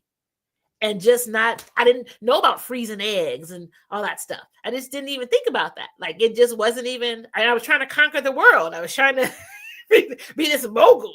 And you make a great point earlier. Like, isn't that those sacrifices that women have to, because we have to choose. A man, you can be 70 years old and still, you know, you can produce and you new babies and new families and everything. Yeah. But a woman, that was about, well, can you have it all? Well, there's some choices you make. And so, no, I do not. I don't have a husband. I've never been married and never had the blessing of children. Well, I know this may sound crazy, and I might get slammed on the internet, but it's plenty of children around here, and their dads didn't have the status of husband, so that is none of nobody's business. And I'm a believer you doing what you want to do with your body. It ain't got nothing to do with that. You could have had a husband and he ain't your husband no more. In either case, your choice to have children. So yeah.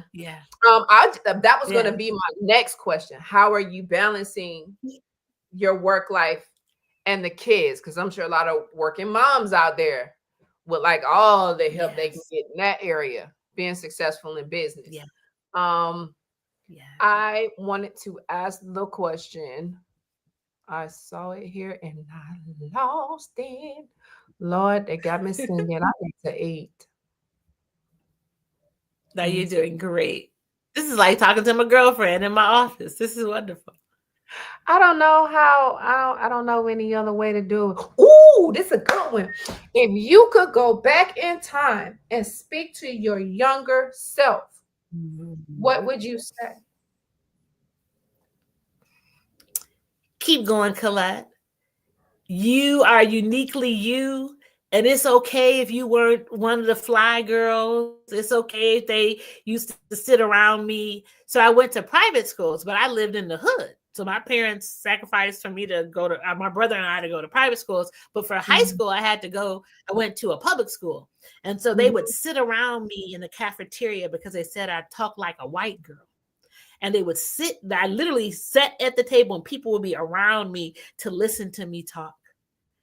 And I was like, and I didn't have a problem with it because I'm just like, I can only be me. And so I was always me. And so I would just keep telling her, just keep being you. It's okay. You don't have to blend in. You don't have to fit in. You don't have to look like anybody else. You don't have to act like anybody else. You just keep being uniquely you, because there's going to be a space for you and you'll be able to carve that space in your life and just keep being who you are uniquely. So that is absolutely what I would tell her. Don't change. Don't change. Baby, it's okay. You be all right. Because what you drinking milk. So be clear, all the people that just, oh, a little nice, nerdy Colette, and you couldn't get a date and nobody wasn't trying to date you because you was a good girl. You just keep being the good girl, baby. Just keep being the good girl. It's gonna pay off in the end. You're gonna be It's able gonna to pay. It's gonna pay off. Yes. on the planet. I want to get to. I saw it. I am looking for it, and I'm trying to find it in these little letters, but it has something to do with your family, and I want to ask it. How about this? I didn't ask this question. I was so interested in the agriculture. How did working on the Clinton Gore advance team shape your leadership style? If anything, it further enforced that you're only a good leader if you have a good team. And so many people think that it's about that head. It's not about the head, it's the body. And if your body is intact and your body is strong and your body is invested and that your body works in tandem as a unit, you can get anywhere. And so many times people think it's I, me. No. It is we. You might have one person who is the representative, but the quicker you learn to make it inclusive and to make sure that everyone feels invested, that's when you're able to be successful. And that space taught me, because we would go and do the advance for the POTUS, the vice POTUS. I was in media. So I'd have to go and set up what the media space looked like when they were coming in. So understanding how everything works, Secret Service is moving, all the international news channels are coming in, how to set those up, the importance of questions, the power of the question is everything. And then having folks in an environment where they trust the folks that told you what to say. Because, things are scripted. Like this whole thing about life is a script, right? It's not, you very rarely have the opportunity to be in a space where you can freely speak. Like this conversation we're having right now is incredible. There's no teleprompt. You're not reading off of a script. I'm not reading off of one. We're able to have authentic conversation. And so when you are not in those spaces, you have to trust who you have around you that's giving you that information, because you're the one that's in the spotlight giving it. Right. And so it's about team. You better have people invested. Yes. You're the face of what's being said. And no matter you're the face. Who it came from, it's stuck on you now. So I understand it. You got to trust where this information is coming from and who's writing for you. I mean, we've seen that in the media, right? Oh, we're not gonna get on politics, but you know what I'm talking about. I do. I'm just gonna leave it at that. So, how are you mentoring or inspiring the next generation of farmers or leaders? And I know earlier I asked about getting into the schools, but do you have your own, or are you forming your own little mentor? Not little, I don't want to call it that. Just your own mentorship program within your organization. Yes, absolutely. Every chance that I get, I'm speaking at schools. I'm on panels with young people. I'm working to connect, because it's a different young person out here nowadays. It's different. Like when I was growing up, if you came in for a career day, it was, you gave undivided attention. It was, you wanted to get the information. Right. You're even talking and you have to dress up. You got to look nice. Not no more. Not no more. Not no more. And people don't have to listen to you. There's not, it's a respect factor and so many other different things that I work to try to address before I even get to agriculture. Like I absolutely work to meet them where they are. And so that's important to me, of understanding and always looking for opportunities for young people. And even so, it starts with my family. So it starts in cultivating my cousin's children and saying, hey, we can have a conversation. So they call me when they can't talk to mom and dad, or they don't feel comfortable talking to mom and dad. Yeah. And then saying, okay, right, like that's important because, it's different. And so I work to do that all the time and just to connect with everybody else's children because it takes a village, right? It takes a village. UTT. I say it, UTT. Yes. I'm gonna show you TT to everybody in the community. I'm gonna tell you something about that though, and this is a little bit on a personal note, but I'm not gonna stay there too long. There was a lady in my my local spiritual house, we'll call it that, and she was everybody's mom. Like we all called her. I'm gonna say her name. I called her Mama Vern. And I swear she looked like my grandmother. She looked like my mom's mom. Like they could have been sisters. But we took to each other, I would say, immediately. Parents always be adopting me. I am such a lovable person, and I've received it. I accept that, and I appreciate that. You know what I'm saying? I am a lovable person, but the parents really love me. So me and her was like this pretty much from the time that we met. I did not know that her children weren't her children. Right? Had no idea. She's never treated me like she wasn't a mother. Right? And I mentioned this to you because I saw your reaction to not having kids. Yeah. Producing people is biology. Nice. It's not what makes you a mother. Nice. It's your heart. Yes. And that love that you just have for people and caring for them and what happens to them and helping them.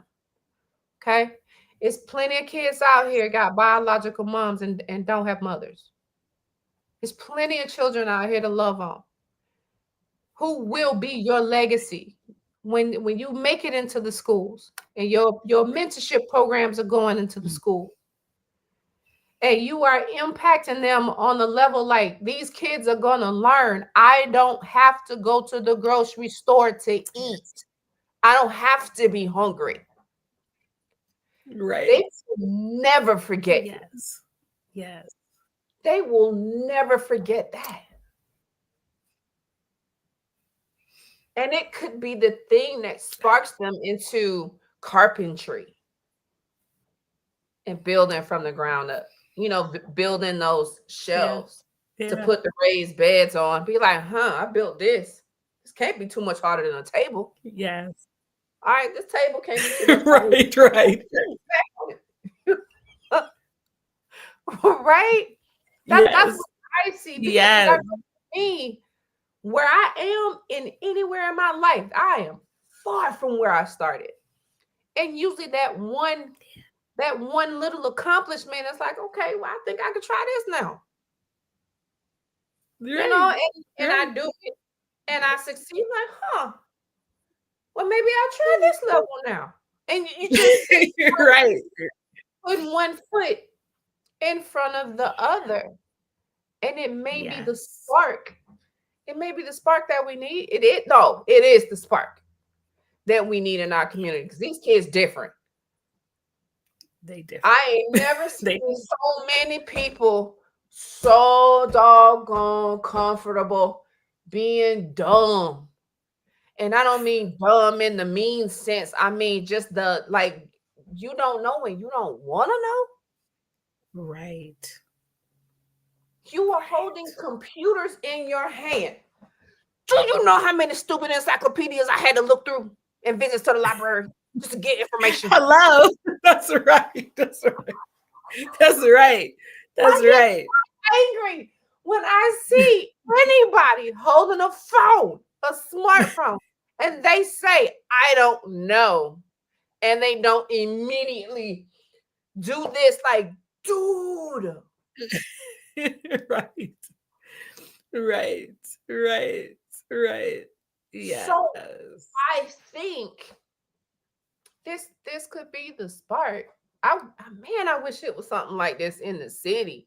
Like you're in Detroit. Are you in like the city of Detroit, or like the outskirts? In Detroit, no. Don't get it twisted. In Detroit, I am in the hood, in the community. And then in Arkansas, I'm in the woods. So I'm in the hood and I'm in the woods. Oh no, I'm right there. Like, oh yeah, no. I'm not the suburban. No. Please tell me what that looks like in the city. Please tell me what that looks like. Sure. So actually right now, I actually have a contract with Cass Community Social Services. So social service agency that is addressing tiny home development, dealing with homelessness, women with disabilities, and a farming component. So I'm working with them right now to introduce vertical farming. They have an amazing vertical farm that's been dormant. And so I'm trying to get them to invigorate that effort to then say, okay, so you're making the produce that you're using to feed those in the shelter. And then the shelter is constantly getting fresh produce. And there you go. And then using that to infiltrate into the communities because they're working to try to do a grocery store of sorts. But that's what it looks like for me there. In addition to owning lots. So I have 4 lots across from my residence there that I've already had approval to make into community gardens. So that's what that looks like. Because that's what I was picturing. It's like, because I remember for a while seeing on the news and stuff how many homes was abandoned and dilapidated in Detroit. And then I was thinking, I was thinking, you know, you got on properties, you knock them houses down on it, or let them stand there. Just use the soil around the house. And then keep the house just like have some shade. Get out of the sun. That's right. You know, and then just for safety, structure. Yeah. Whatever you want to do with for safety, we're able to use the raised beds because you don't want any of that lead and whatever that's in that dirt to try to then cause some issues with our communities. And that's fine too, but the raised beds work and it's fine. All of it's fine. So do you have to purchase your soil in Detroit? You have to purchase I didn't hear you. You have to purchase your soil in Detroit. You should, if for example, with me, I have lots that had housing on them. So I'm not going through the soil test. We've gone back and forth like, oh, just do the soil test. No, because you don't know from that building structure could impact that foundation. And I'm not even trying to guess if this comes out clean this one time. So for that, it's the raised bed with the soil that I'm using, but I see hydroponics. So I'm just going to do mats. I'm going to do hemp mats. I'm going to do that system. So I'm not even dealing with soil. Okay. I have officially run out of questions. Is there anything that you think I covered or that you would like to share with the audience? Something that you'd like to leave them with? I just want to thank you. I just want to thank you for being an amazing conversationalist. I had no idea how we were going to flow, but you have taken me everywhere today. And so I'm so grateful for that. And of course, the Black Business Network. So thank you. And I just want to share with those who are tuning in, like, support the network. Support all the conversation. Like, I'm going to go through and listen to every conversation because every conversation you can learn from. You don't have to ever want to deal with agriculture or whatever. That's fine. It's no problem. But at the end of the day, you can learn from it. And so I just implore us to always learn, to consistently be students, because we're consistently becoming. And so it's the information that we have that's going to change our environments for the better. And to always know that you don't have to be what you see, especially if it's crabs in a barrel. Like, everyone doesn't have to look the same way. You don't have to have the same goals. You don't have to have the same aspirations. Like, dare to dream, dare to be different. Realize that there's no limit So if God gave you this idea, then you know that it can be 1,000,000 times more than that, because that's just the first thing that came up into your consciousness. And so when you look up at the stars at night, realize that you can literally touch those in your mind and create those ideas and then bring them to fruition. And so that there's nothing that's unattainable. So that's what I would like to share. And that I'm always a resource. So anyone, RamseyMountainOrganicsFarm.com, you can contact me there. I'm always a resource. Always a resource. And if I don't know it, I can find the information for you. All right. Well, thank you so much for joining us. It has been an absolute pleasure talking to you. I've had so much fun, and I am so blessed because I don't have a green thumb to save my life, but I know people who do. Yes, yes, yes. Here was another thing that came to mind while you were talking, and it's what your dad always told you to do. He always told you to think, but we think all the time, even when we don't mean to think. What I took from your whole story, from kid to school to corporate to politics to back to the house, what I took from it is the power of thinking. Because I initially pictured you out there with a hoe and doing this. I'm right. Like, okay, now, all right. But then when you talked about the strategy, when you talked about the operations, when you talked about how all the ideas came to you and how you put them all together and started implementing things, and even with all you know about business and corporate and money and finances, you stayed connected to your spiritual foundation. What it showed me was how powerful your brain is. Because you didn't have all the hands. You didn't have all the equipment. You didn't have, you didn't have all the muscle. You don't own all the properties. But your thoughts, how you think, your thinking is what brought all of these things together. Ooh. So it told me how, and people have said this to me, because I'm a hairstylist. I use my body, but I'm thinking all the time. And I can't do what I want to do. I can't put things in. I need to fix my language. But right now, at this moment, I can't do what I want to do because I'm dependent too heavily on my body. And like, I get it now. Listening to you, I get now why they're saying you need to think. You don't have to do this. There are ways around this. You need to think. And in my thinking, I kept thinking what else I could do. But listening to you, I gave me a whole new perspective. It's not about me. It's about my community of other beauty professionals. And there is a way that we can come together. All of us solopreneurs, we can come together and work together and form a partnership or a network. We're going to figure out something. All them brains. Yeah. Yes. I'm smart as heck. I ain't the only one. We going to work it out. But it just gave me a new perspective. Like, it ain't about you.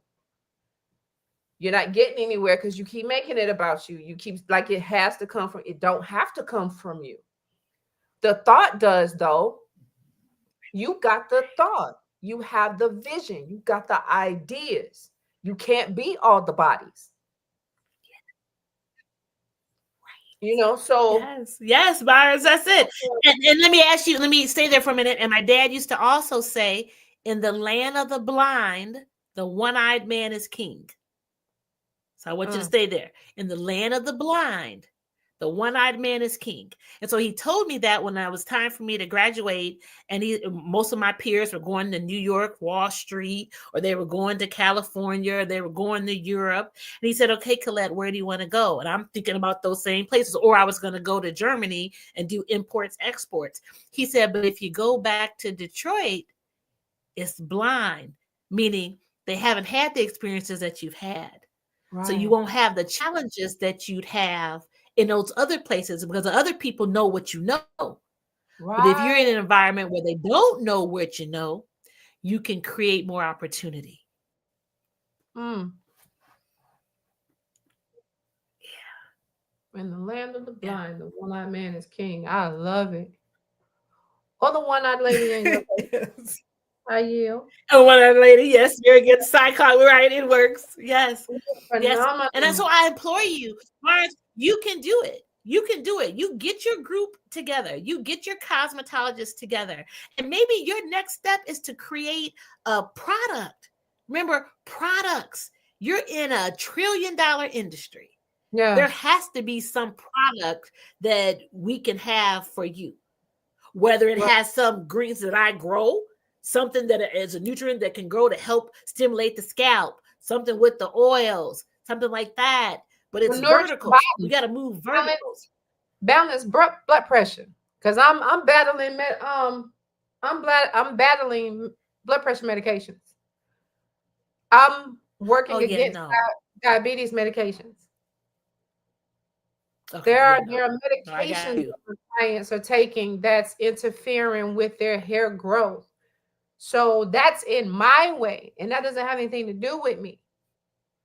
So yeah, this superfood can come in and regulate some stuff from the inside, which means if it doesn't get rid of the medication, it can significantly lower the dosage. And then I have less of a roadblock to deal with in helping my client achieve her hair growth goals or overcome her hair loss problem. Right? Or just live better. Just live a better life. Your time on earth, it feels better. You get to enjoy it. You get to do stuff you haven't done in 5 or 10 years because your body aching everywhere and joints is snapping and cartilage is turning into Swiss cheese and everything just hurt and you're grumpy and you're tired. Yes. Right. Better quality existence while you're here. Yeah. Regardless of what size you are. Your size ain't got it. I ain't gonna say it ain't got nothing to do with how you feel, but it ain't always got something to do with how you feel. That's right. That's right. You hit it on the head. All of those things. Yes. So it was a pleasure, Miss Colette. I'm looking you up too. It was every time I come here, I gotta find somebody else to research. But I'm looking you up, so I'm gonna reach out to you. Don't be acting like no stalker. Don't worry, I got you. I'll be right here. I'll be right here waiting for you. Like, hey, sister. Well, it was a joy. I'm so glad you joined us today, and I so hope you come back and do it again. Thank you. Thank you so much. Appreciate it. Thank you so much. Yes, ma'am. Well, everybody, genius is coming. Okay. I'll see you on the other side.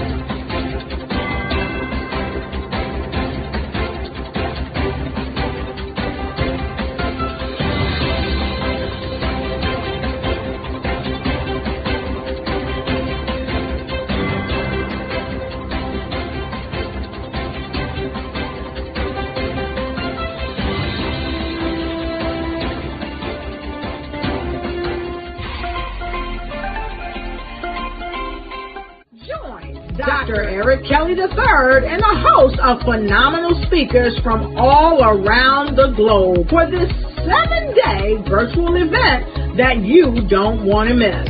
The mission of the Black Business Expo is to raise scholarship money from kids all the way from high school, all the way from college. The Black Business Olympics is one of the largest Black business showcases in the world. It is an opportunity for businesses and companies to showcase their businesses globally. We are going to be giving away laptops up to $5,000 away to students.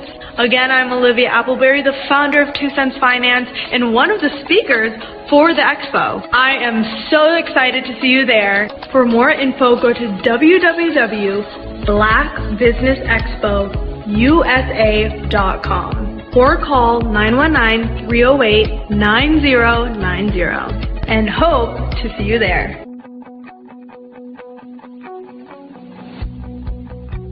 I am Black Business.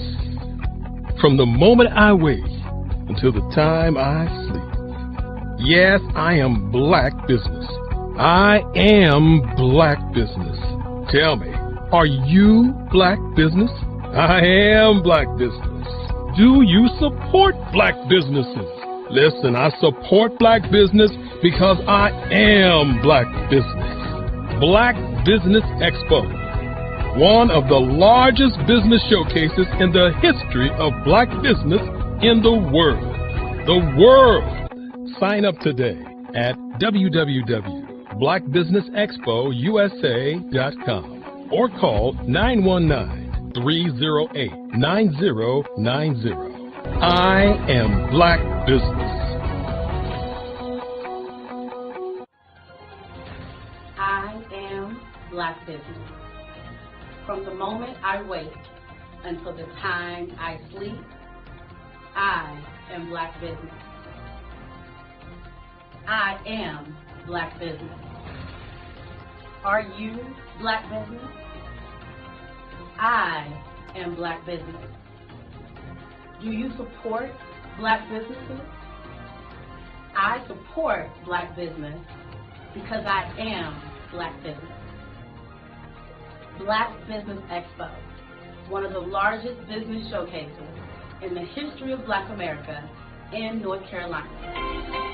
Join Dr. Eric Kelly III and a host of phenomenal speakers from all around the globe for this 7-day virtual event that you don't want to miss.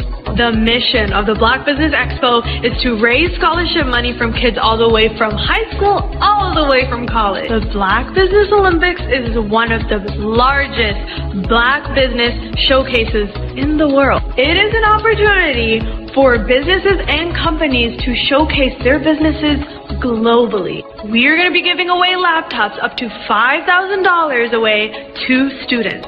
Again, I'm Olivia Appleberry, the founder of 2 Cents Finance and one of the speakers for the expo. I am so excited to see you there. For more info, go to www.blackbusinessexpousa.com or call 919-308-9090 and hope to see you there. I am Black Business. From the moment I wake until the time I sleep. Yes, I am Black Business. I am Black Business. Tell me, are you Black Business? I am Black Business. Do you support Black businesses? Listen, I support Black business because I am Black Business. Black Business Expo, one of the largest business showcases in the history of Black business in the world.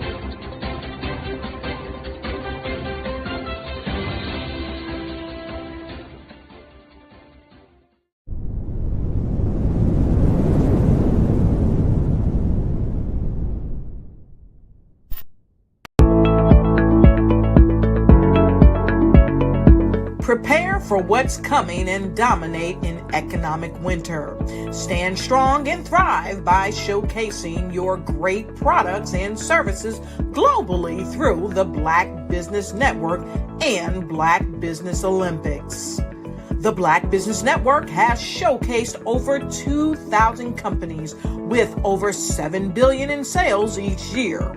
Over 10 million attendees have viewed the rebroadcast each month. Through the Black Business Olympics, unique styles of business training and mentoring are turning students into business owners and entrepreneurial warriors who will dominate in any economy. Gain the ultimate advantage of the Black Business Olympics, 7 days of unbelievable topics and speakers speaking around the globe. Donate your time and experience to provide expertise and scholarships to students worldwide and change the world. Now, more than ever, new insights, tools, strategies, and capabilities are needed. This is your chance for a major presentation to the world. Fill out the form and join the more than 2,000 speakers who have presented to over 200 countries. Join the Black Business Network streaming live into the metaverse, STEM City, Black Multiverse Enterprises, Hulu, Amazon, YouTube, iHeartRadio, Apple, Facebook, LinkedIn, Pod TV, IBM TV, Spotify, and Google Podcasts. Sign up today. Spaces are limited, and we will see you there.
Hi, I'm Eric Kelly III, and today I'd like to introduce you to my art.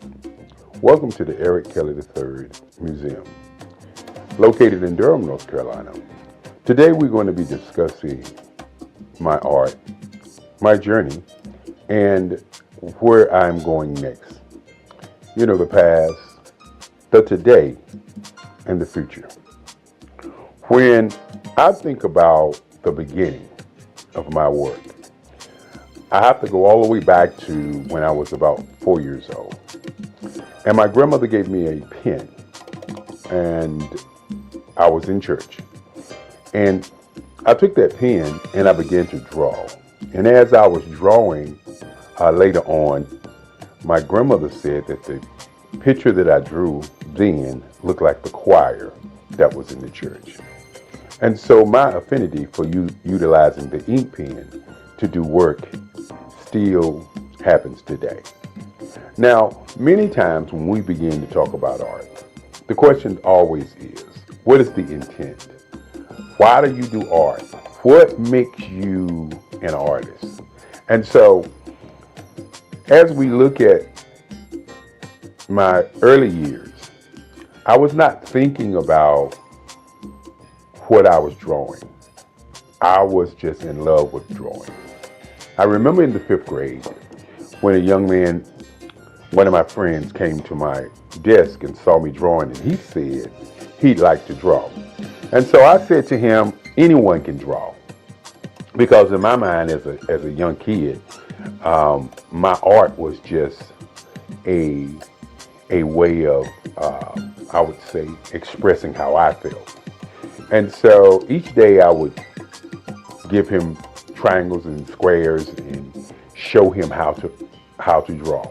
And so in my mind, I wanted to be an art teacher.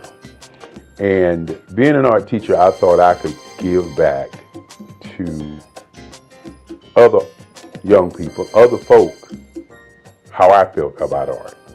And so as we moved through my timeline and moved past the 5th grade, I began to draw, I would say, comic book figures, a lot of figures, a lot of pictures of what I saw in comic books. And one of the things that I noticed about me at an early age, maybe it was because my grandmother was a civil rights leader, maybe it was because my great-grandfather wanted me to be a lawyer, and he took me each day from Scarborough Nursery School down to the courthouse to watch what was going on at the courthouse. And maybe it was me watching television and seeing the civil rights movement happening and seeing things that was going on. But I remember when I was about 12 that there was this thing called identity. Say it loud, I'm black and I'm proud.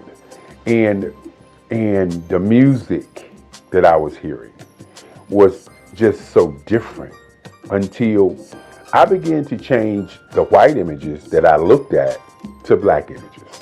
I can remember the Incredible Hulk that I changed into the Incredible Bullock. You gotta understand, I was a kid, Tarzan. I did Tarzan wrestling with an alligator in the jungle with an afro.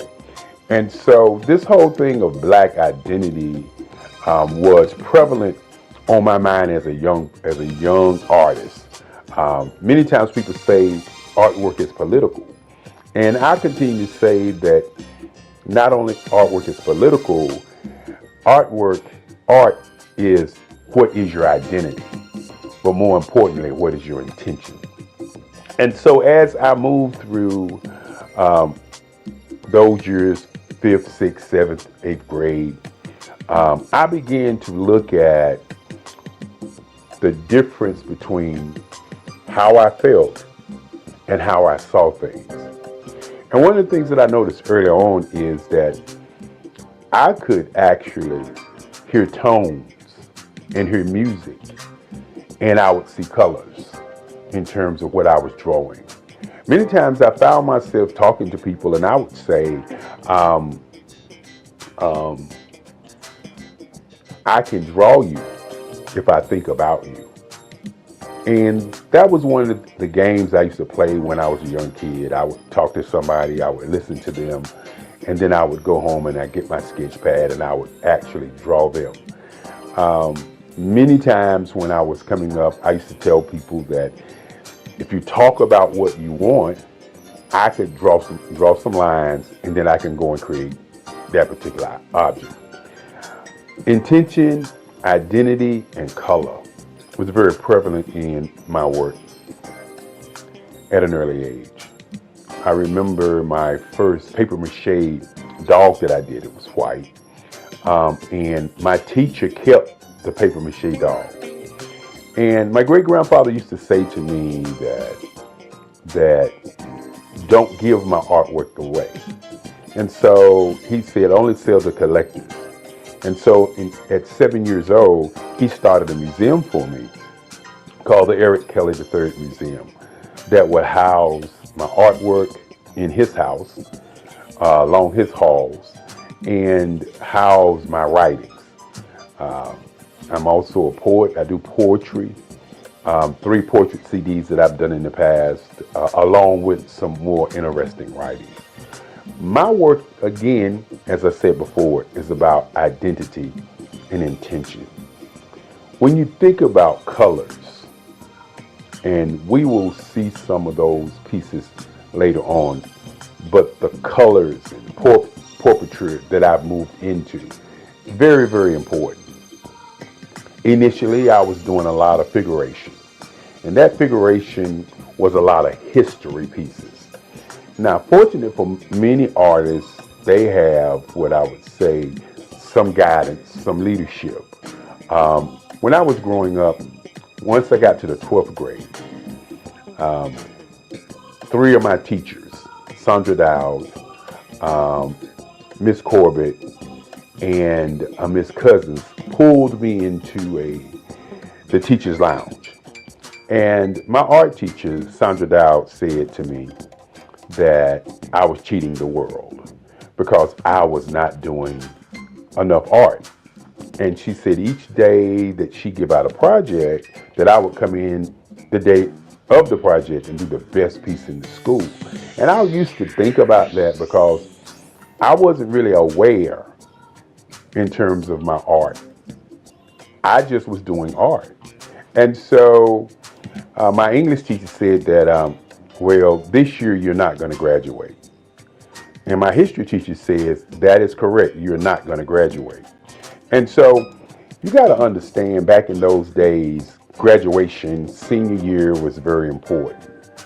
And so what I did was I said to them, y'all can't do that. And they said, yes, we can, because we control your grades. And so I sat there and I listened to them as they began to tell me what they wanted me to do my senior year so that I could do more art. And many times when you have people that come into your life and say they want you to do something and you have your own mission and ideas of what you want to do, sometimes you just, don't do it. But in those days, I was the guy who was very popular in high school. So I thought to myself, this is only a challenge. And so each morning, I would draw for my English class, the Macbeth, the Odyssey. For my history class, which was a Black history class, I would draw about the transatlantic slave trade, great African Americans who went on before, like Crispus Attucks, Martin Luther King, Marcus Mosiah Garvey, Malcolm X. And these are the kind of pictures that I was drawing. They were historical figures. And I found myself doing the work late at night and bringing those pieces to high school and give them to the teachers the day of. And I think those teachers thought that by me doing the work that I was doing, that I was giving the work to them. But as I said before, my great-grandfather said, don't give your work away. Always sell your work for what it's worth. And more importantly, sell to collectors. And so the Eric Kelly Museum has been a private museum only selling to collectors. And so when the end of the year came, I had drawn enough work to fill a whole hallway in the high school. And as I said before, I started out doing figuration and doing historical pieces. And I hadn't yet started thinking about what my intent was going to be. Why was I doing the work?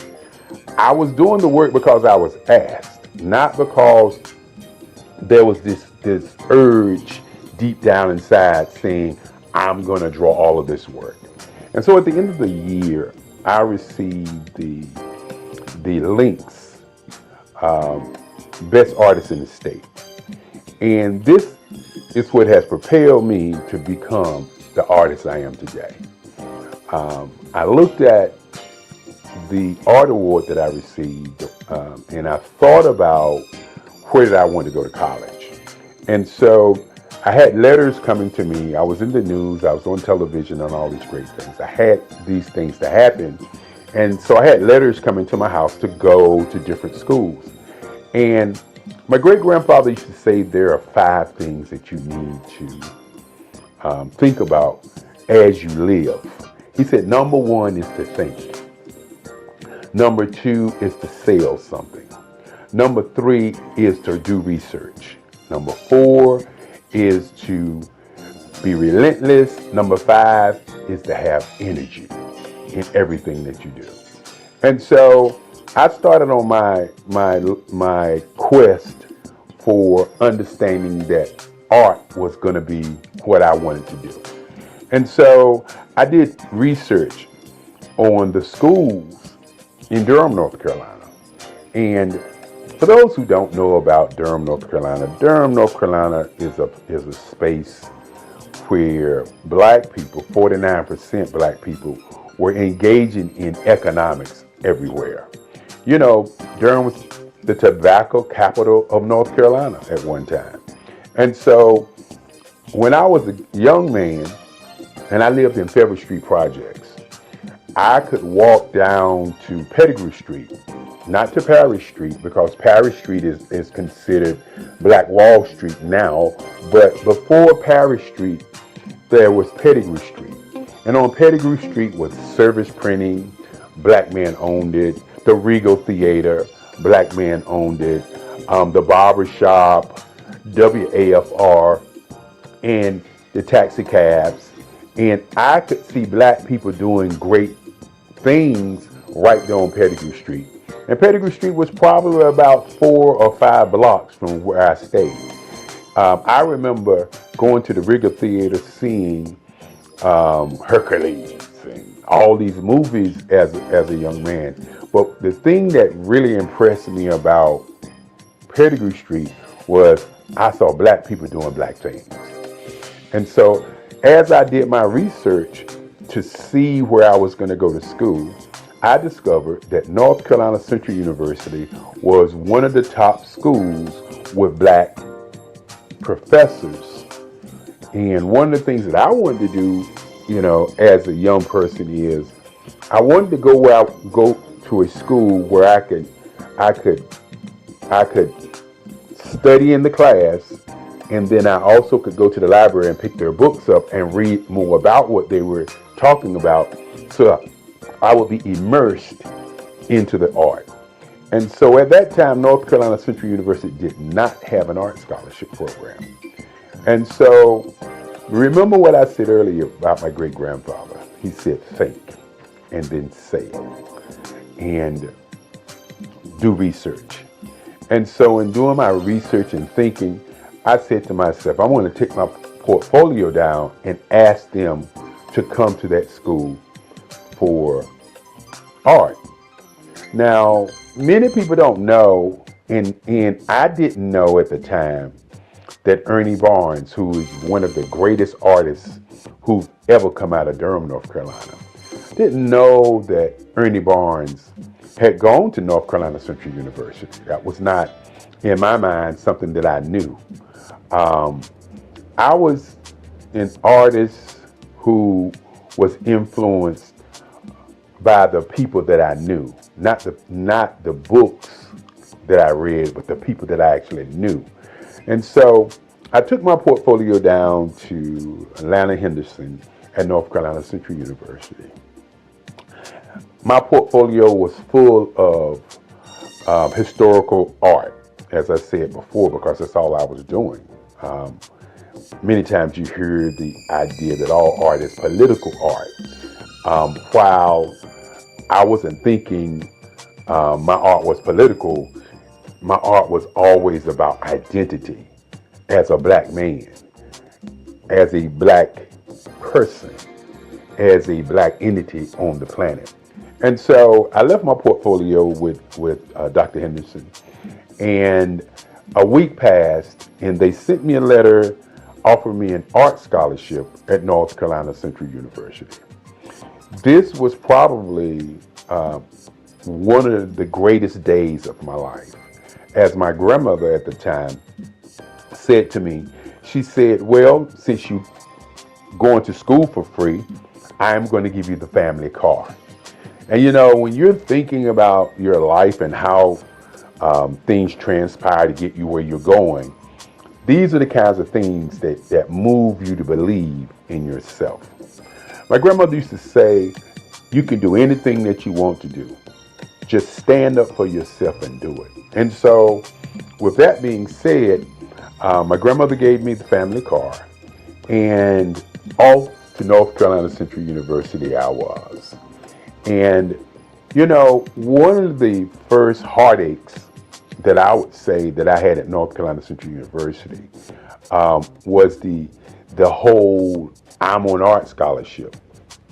And why I say it was a heartache is because the other students that was in school in those days, they knew I was on art scholarship. I didn't know they knew I was on art scholarship. So when classes began and I was asking the other students about painting, because in high school I had done 3 paintings, hadn't done a lot of painting. As a matter of fact, I was self-taught for my painting. My art teacher, Sandra Dowd, said to me, and I'll never forget it, she said, "You an artist. I don't have to tell you what to do. Just take the paint and put it on the canvas, and you will figure it out." And that was my first foray into painting. And I did pretty good. I created an abstract. I created a couple other paintings, and I was doing pastels at the time. And pastels was my first love after pencil and ink pen. And so what I did was I utilized my pastel skills as a way of painting. So when you actually see some of my painting, it looks like pastels, because that's how I mix, that's how I match my colors, that's how I draw, that's how I utilize my line work on my paintings, just like pastels. And we'll get an opportunity to see some of those things as we move forward. And so as I got to college, I won't ever forget, I was asking a young lady how to paint.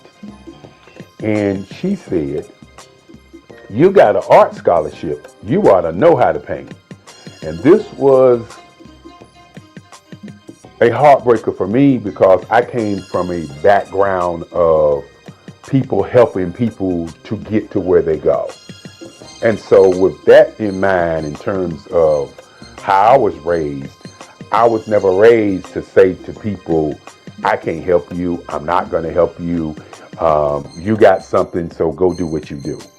And so this was a daunting task for me, because I was looking at seniors doing artwork, and I was expected at that moment to be able to do work just as well as the seniors were able to do the work, because in their minds, I had an art scholarship, and that art scholarship meant that I had some magical powers, some great art in me that they didn't have. And so I was very, very depressed on that day. I remember it like it was yesterday, because what I did was, as they laughed at me, as they looked at me with those eyes of, you know, "I don't know why you got an art scholarship if you can't paint," kind of feeling, I just walked out of the classroom, got into my car, and I drove home. And I sat in my house, in my grandmother's house. I sat there and I just thought, why am I going to college? Do I want to go back to college? Do I want to continue this thing called art? I wasn't sure. I just sat there and sat there and sat there.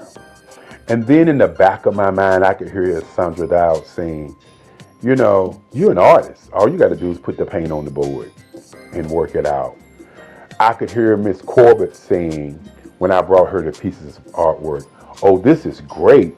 I'm going to be able to talk about Macbeth today, and we're going to utilize these pieces. I could hear in the back of my mind Miss Cousin saying, when you look at Eric Kelly, he looks dumb. But when he opens his mouth, he is brilliant. He holds class from one side of the classroom while we are doing class, and he can answer all the questions about history. And I could hear these things in my mind while I was sitting there thinking, do I even want to go back?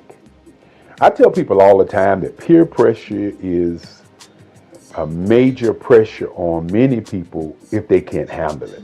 Fortunately for me, my great-grandfather, my grandmother, and my moms always said to me, you can do whatever you want to do. Listen to what you want to do first and follow your dream. And so my art class was on Monday, Wednesday, and Friday. And my class that I went to was on a Monday. On Tuesday, I didn't go to art class. Wednesday, I didn't go to art class. So on Thursday, I decided that I'm going to go over there to North Carolina Central, and I was going to paint. Now, you got to understand, as a young kid, a young black man, when you're thinking about your identity, you're thinking about what you want to do, and people are pressing against you and doubting who you are and really identifying and seeing who you are. You gotta understand, you're not the guy that I am today.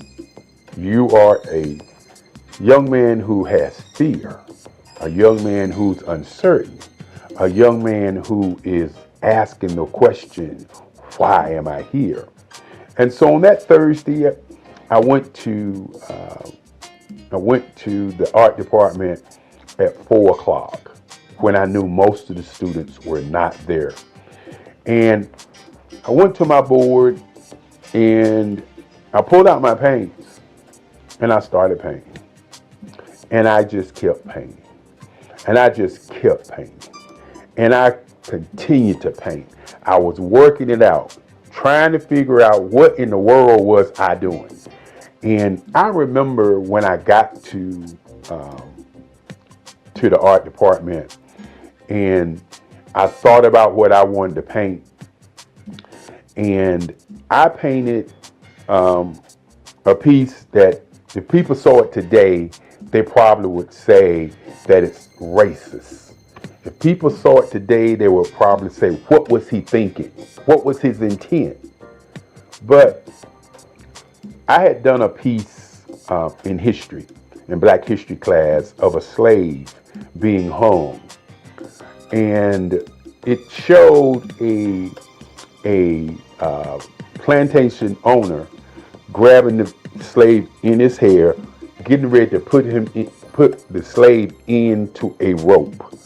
The name of the picture was I Didn't Do It. And the picture was about a slave who witnessed something that happened and told other people on the plantation, and then the master decided to hang him for talking about it. And this piece also has the Ku Klux Klan in the back, the fiery cross in the back, and all of that crazy stuff I was doing back in that day. And I began to paint that picture.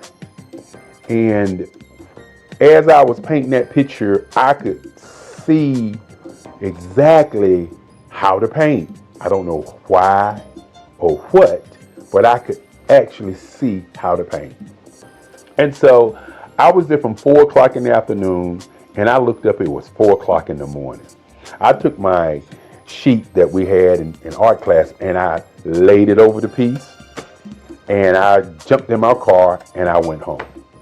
And so my class was Friday morning at 11 o'clock, 11:35. And so I got to class late that day, and somebody had pulled my sheet off of my painting, and the whole entire class was standing around my piece.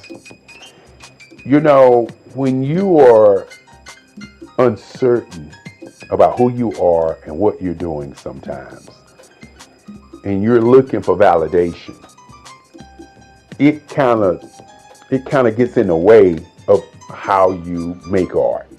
And what I mean by that is, I was not looking for validation. I was looking for how to paint. And by looking for how to paint, I created something that nobody expected to come from me, because just 2 days prior, I was asking people in class how to paint.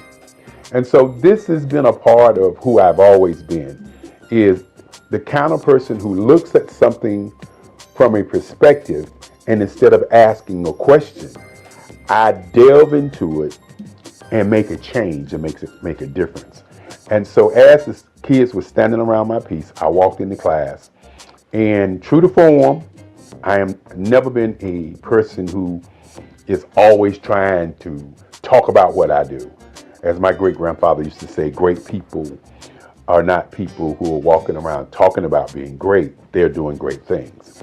And so I walked in and I walked past the students, and I started to pull out my paints in my box. And one of the students said to me, and this was a moment in my life when I really realized that I didn't need validation from people in me making my art. I just needed to continue making art. One person said, "That's not yours. What are you doing?"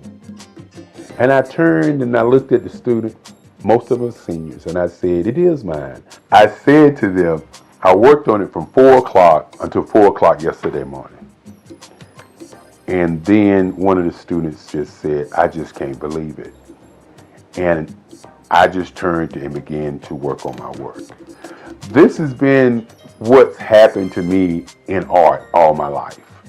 It's never been about me looking to be a great artist. It's always been about, what is the identity? What is the intent? Why do I draw? What about this practice that I have? What about this museum that I have that makes me continue to draw and paint? And so in college, it was very, very interesting after that time as I created my first piece. And then all of a sudden, the other students start asking me questions about how I did it. And that was more important to me than anything else. Not that I did it, but being asked how. And as I said before, I utilize my artwork or utilize my painting as I was doing pastels. Pastels was my first love. And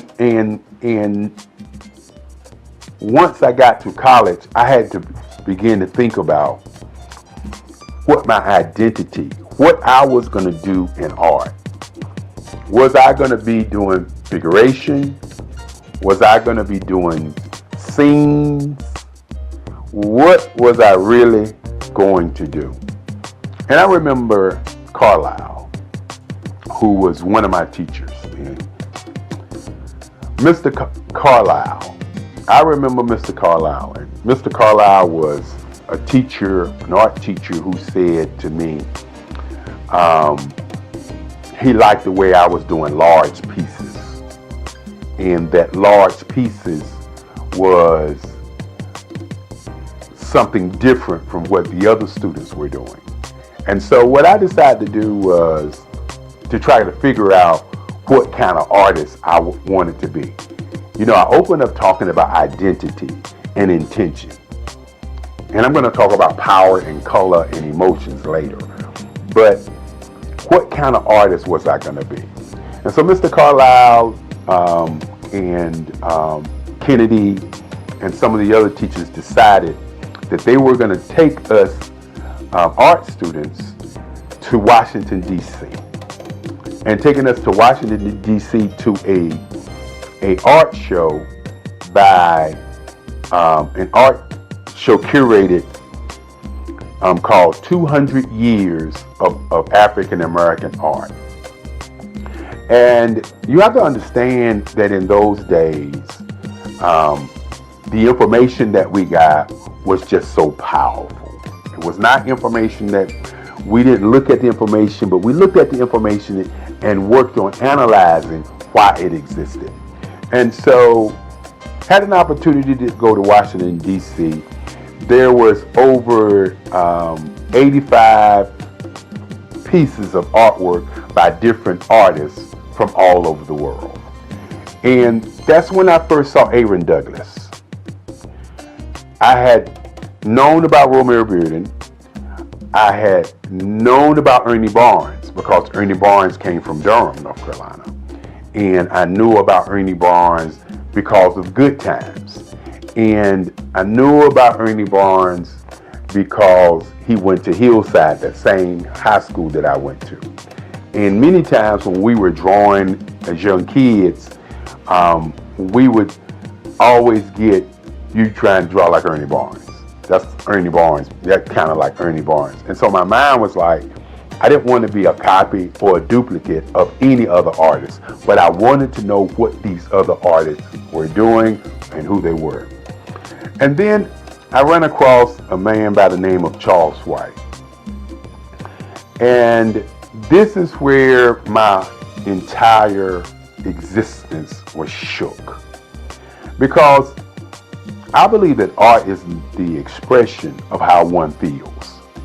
And we walked into this big room.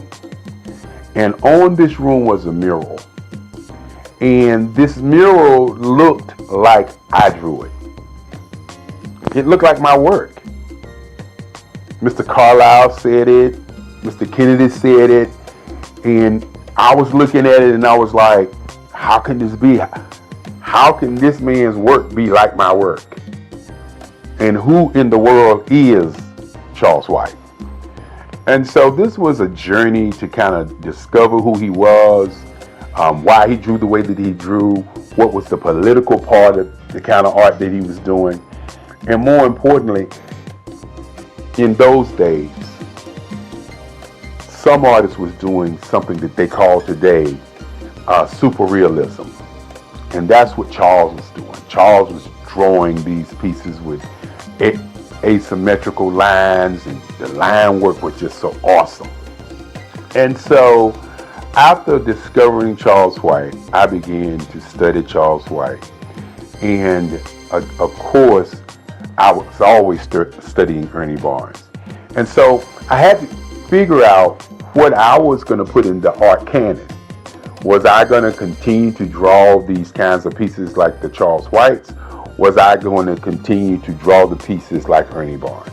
And so I talk about intention and identity and what my work really represents. And what I say to many people, that my work represents world peace. That's what my work represents. The colors that I use, the line work that I use. I'll share with you a little bit later some of the pieces and some of the line work that I do. But my work is about bringing people together, having them to see each other without seeing black or seeing white, without seeing color. I decided that I would do portraits, instead of doing themed pictures. Now I still do theme and scene work also, but I decided that I would do portraiture, that I would do portraits, and that I would take colors and use them as emotional tones. Many times I sit down and then I hear music and I see colors. I hear people having conversations, I see colors. And so I decided that doing portraits of people and how they feel and how they look would be an impact on how people feel. And so I can remember going to New York City during the summers and just sitting on the stoop in Harlem and just watch people go by and just try to see what they were thinking. They was arguing, how the intensity of that argument was, and the facial expressions. And I was always amazed by how people reacted. And each time that I would see people responding or moving, I would always see a different color that I could see in my paintings. And so I started drawing pieces in colors. And so my work has morphed from just doing the figuration into just doing portraiture, even though my next series of paintings are going to be dedicated to Black women. That's going to be an awesome set of work that I'm going to work on. I can't wait. And so when you look at my work and you look at my portraits, you'll notice that I'm working to capture an emotion. When I do a piece in green and white, I'm looking at capturing an emotion. When I do a piece in a red, white, and blue, or as the Nipsey Hussle piece that I did, or as I would say, the rap piece that I did, which is a piece that shows the California colors, the American colors, and the African colors. And so I'm utilizing all these colors to make you, the viewer, see an emotion and get a feeling from that particular piece. My intent is to push you away from looking at a scene, but looking at how somebody is being seen. And that's what my portraiture work is all about. For the last 20 years, I've worked on work that transcends time. Pieces on my grandmother, my mother, in what I call lines, colors, and emotions. And when you sit back and you think about that first day in college when I didn't know how to paint, and you think about now where I'm painting every day, you can understand what identity for me has always been about. We hear about Black female artists. We hear about white women artists. We hear about white men artists, the Michelangelos, the Monets, and all of these guys, the Picassos. But what we don't hear is about many Black men artists and what is their intent and identity in the Black art canon. I don't want to be revered as a Black artist. And one of the reasons that I moved into doing the kind of work that I'm doing is because I want to be revered as an American artist. I don't want to be revered as a Black man artist, even though I'm a Black man. I want to be revered as an artist that painted people, portraits in different colors to get emotions from the viewer. I want my pieces to be large enough that it impacts you as you're looking at it, as opposed to you're just looking at a piece. You know, the colors are symbols and emotions that I get when I'm listening to music, when I'm painting. And so I want my audience to begin to look at my pieces as if it's an emotion, not just a painting, an emotion. And when you talk about all art being political, my work is about, again, how do we develop world peace through art? And I believe the way that we get to world peace through art is by stop looking at art as being black or being white and looking at art as an entity of making, or as some people say, as creating a piece where you get emotions, where you get feelings, where you get an idea of what my intent is when I was actually creating or making the art. That is kind of where I am today in terms of my work. When you think about my great-grandfather, so many years ago when I was 7 years old, walking into my bedroom saying that he wanted me to be a lawyer, and he asked me what did I want to be, and I said I wanted to be an artist. And at that moment, he made a decision to create for me the Eric Kelly III Museum. After we went to look at museums to see what they were about, you have to understand that the future of what I would like to see happen is museums for artists who have been marginalized, for people who we don't talk about. Why is there not an Ernie Barnes Museum in Durham, North Carolina? Why is there not a Romer Bearden Museum in his hometown? Why is there not a museum for black artists so that our young people can see how they went through the process of how they do work? And so with my museum, it's been kind of a blueprint for these kinds of things. The Eric Kelly Museum houses the collective writings, the collective works of my work for over 65 years. And one of the things that I would like to see happen is many, many more museums for great artists.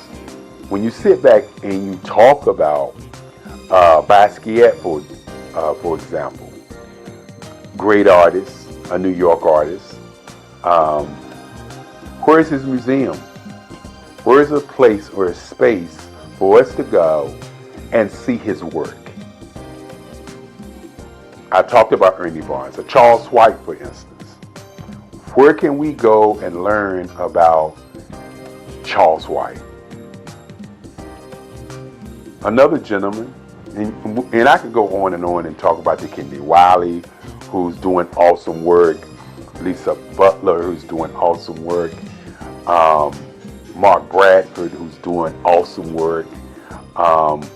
We can go around the country and around the world and see the Van Gogh Museum. We can see the Richard Steele's work, Clifford Steele, work. We can see all of these white artists around the world. Museums. Where are the black museums for our young people to see the greatness of these artists who have gone on before us? You know, I also do photography work, and Gordon Parks was a great photographer. But think about it for a moment. Other than seeing the exhibit of Gordon Parks photography, where can you go and study him, the man?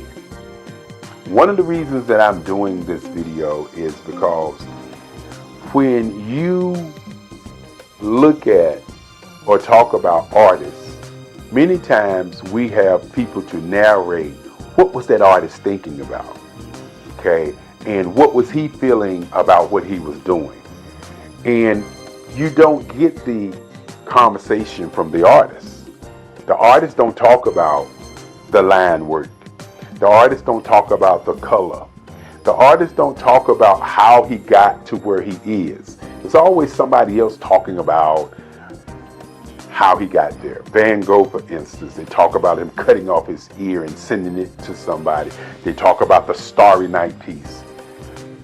From their perspective, they don't talk about, or we don't hear Van Gogh say, well, the reason I did Starry Night because I was depressed and I thought tonight this was a piece I was studying to do these kinds of things, and this how the Starry Night happened. We don't get that story. So you really don't know the intent. And so I want to do a conversation about the intent of my work. My portraits, my lines and my colors are put together in a way to pull from you an emotion of how you feel about people on the planet.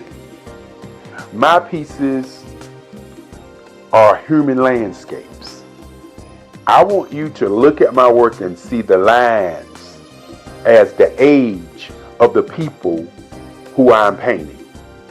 When I talk about sitting in North Carolina on my stoop, or sitting in New York City, or going to Chicago, going to New Orleans, going to California, and going to all these different places and watching people, I want you to understand that I'm watching people to see how they move, how they react, how they respond, what makes them them. And so when you see my work, you may see a piece and say, that looks like this person, or that looks like that person, or that looks like this woman or this man. Well, what I do is I watch people and then I create the feeling that I got from those people. So while my pieces may look like certain folk, in my mind, they are sending out a message of emotion, feelings, and ideas and presence. And that's my intent. My intent is not to just paint pictures and you like them. My intent is to pull something from you deep down. My pieces are spiritual. The lines sometimes remind you of African mask. The lines remind you of lights and darks. The lines remind you of energy, of hope and presence. That's why I do the work that I do. Now, I could easily do figurative work. I could easily do scenes. But I had to ask myself one question. How do I do something that's going to be different, that's going to stand the test of time and say Eric Kelly III was here? And this was his work. This was his style. This is what he was thinking as he did artwork. And so as you look at my work, my earlier pieces, as I said before, were historical pieces, historical places in time. And then you look at my work now, you'll notice that I've morphed into doing work that brings about that whole emotional feeling from you to the work. And that's where we are today.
Dr. Eric Kelly III and a host of phenomenal speakers from all around the globe for this 7-day virtual event that you don't want to miss.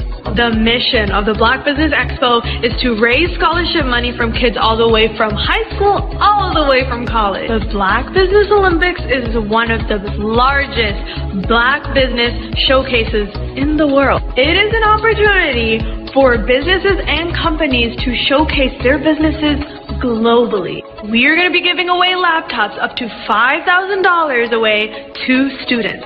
Again, I'm Olivia Appleberry, the founder of 2 Cents Finance and one of the speakers for the expo. I am so excited to see you there. For more info, go to www.blackbusinessexpousa.com or call 919-308-9090 and hope to see you there. I am Black Business. From the moment I wake until the time I sleep. Yes, I am Black Business. I am Black Business. Tell me, are you Black Business? I am Black Business. Do you support Black businesses? Listen, I support Black business because I am Black Business. Black Business Expo, one of the largest business showcases in the history of Black business in the world. The world! Sign up today at www.blackbusinessexpousa.com or call 919-308-9090. I am Black Business. I am Black Business. From the moment I wake until the time I sleep, I am Black Business. I am Black Business. Are you Black Business? I am Black Business. Do you support Black businesses? I support Black business because I am Black Business. Black Business Expo, one of the largest business showcases in the history of Black America in North Carolina. Join Dr. Eric Kelly III and a host of phenomenal speakers from all around the globe for this 7-day virtual event that you don't want to miss. The mission of the Black Business Expo is to raise scholarship money from kids all the way from high school all the way from college. The Black Business Olympics is one of the largest Black business showcases in the world. It is an opportunity for businesses and companies to showcase their businesses globally. We are going to be giving away laptops up to $5,000 away to students. Again, I'm Olivia Appleberry, the founder of 2 Cents Finance and one of the speakers for the expo. I am so excited to see you there. For more info, go to www.blackbusinessexpousa.com or call 919-308-9090 and hope to see you there. I am Black Business. From the moment I wake until the time I sleep. Yes, I am Black Business. I am Black Business. Tell me, are you Black Business? I am Black Business. Do you support Black businesses? Listen, I support Black business because I am Black Business. Black Business Expo, one of the largest business showcases in the history of Black business in the world.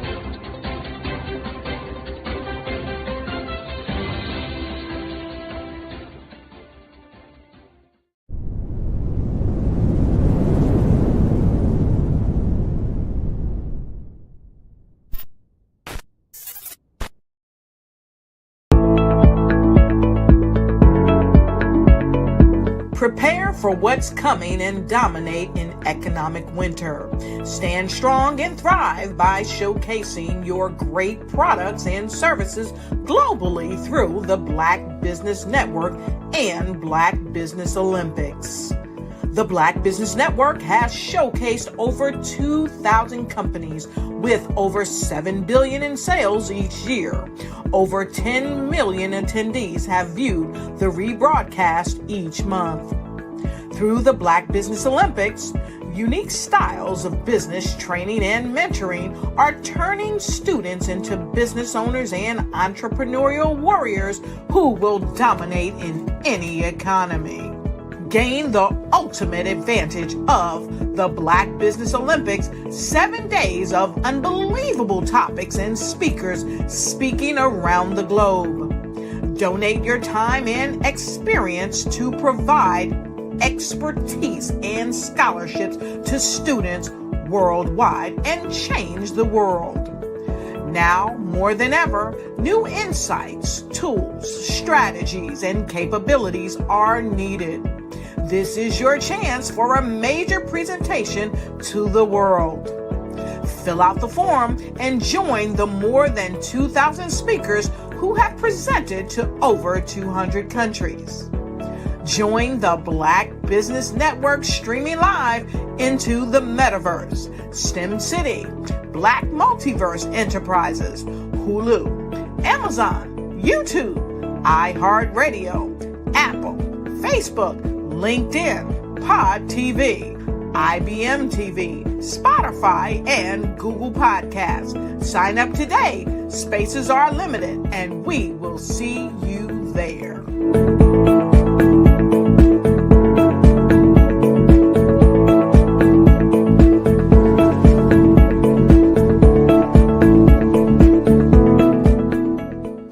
Hello, I am Dr. Eric Kelly III, the visionary strategist and founder of the Black Business Olympics. I invite you to showcase your Black-owned businesses on the Black Business Network global stage. The Black Business Olympics is a global Black Business Network platform that propels Black-owned businesses into the international spotlight. By showcasing your business on the Black Business Olympics platform, you can reach a worldwide audience of potential customers, partners, and investors. You can also establish yourself as a thought leader, an expert in your field, attract lucrative partnerships, and more speaking engagements. In addition, the Black Business Olympics platform provides a valuable opportunity to connect and collaborate with like-minded entrepreneurs and business professionals from around the world. This can lead to new business opportunities, ideas, and relationships. Finally, by sharing your story and expertise on the Black Business Olympics platform, you can inspire and empower others. This is a powerful way to make a positive impact on the world and leave a lasting legacy. If you are a Black-owned business owner, I encourage you to seize the opportunity to showcase your business on the Black Business Olympics platform. It is a once-in-a-lifetime opportunity to make an indelible mark on the world. Be one of the 1,000 visionary entrepreneurs who are changing students' lives, shaping industries, and leaving an unforgettable legacy for their families. Unleash your voice on our global stage and watch your business thrive. Black Business Olympics is one of the largest Black business showcases in the history of Black business in the world. Yes, the entire world. Just give me a call today at 919-308-9090.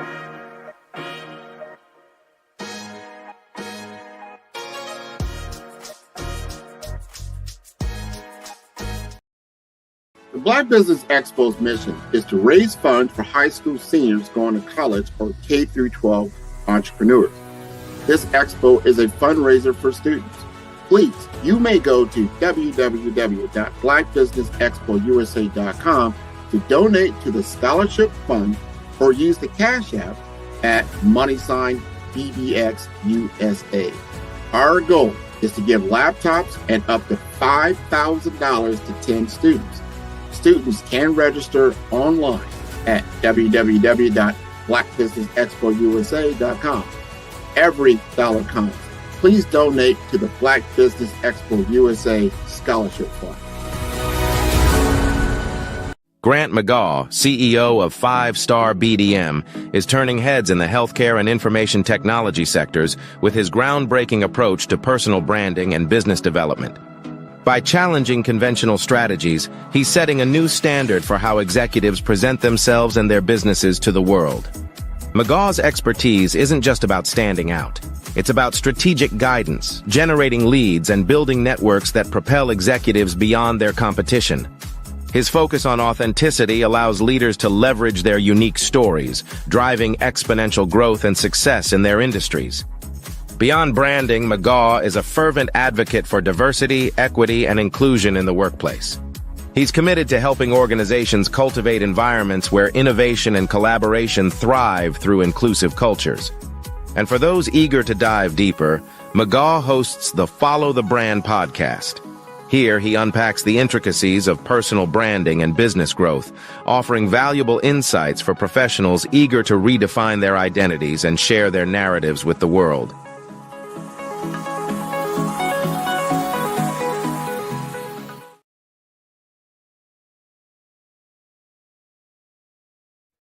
Hey everyone, it's Grant McGaw, CEO of 5-Star BDM and host of the award-winning Follow the Brand podcast and TV series, where I help you to build a 5-star brand that people will follow. My genius is personal brand development through intelligent communication and helping you achieve your business and career goals. I am a requested speaker on digital technology and brand development issues. I want to work with you to increase the value of your current opportunities while attracting new ones. Every one of you is unique, and we all share challenges that can be addressed through smart branding. As a super connector, I work with you as an executive coach to guide you along the complicated business and career development road, providing the enhancement tools and information you need to succeed. Together, I will help you succeed in today's challenging business climate. I will evaluate and measure your progress. Best of all, I am right alongside you every step of the way. Build the brand called you. Genius is coming. I am from Washington, D.C., but I was raised in Durham, North Carolina. I came to Durham when I was about 5 or 6, and then I traveled back and forth to D.C. because it's where my people are from. One of the unique things about my family is my mother, she's also an artist. She does quilting, and she does a lot of artistic things. And then my son, he draws with both hands, his right hand and his left hand like I do. So that's kind of a family trait. And then my other son, he's a videographer, and my daughter, she works, she's a regional vice president for Sunglass Lab. When you start out drawing and sketching, you want to continue to explore, each avenue. I do pastels, I do pen and ink, I do painting, I do acrylics. I haven't done oils yet, but I try to do all facets of art. What I say to a lot of times to people is, you can't put yourself in a box when you're an artist. You have to explore. And over the course of my life, I've tried to explore different mediums. I also do sculpture as well. I choose my subjects by the intensity that they have in their faces, or the intensity that somebody is moving, because I do more than portrait drawings. I also do I do abstract, and then I do figurative drawing also. Well, what happened in this particular show is that I started out trying to come up with something that would be a little bit different than what everybody else is doing. So I was working on a Barack Obama show, and they wanted me to do some paintings of Barack. And so what I did was, because of the deadlines, I kind of did it kind of fast. And then I realized when I was doing it fast, I enjoyed it.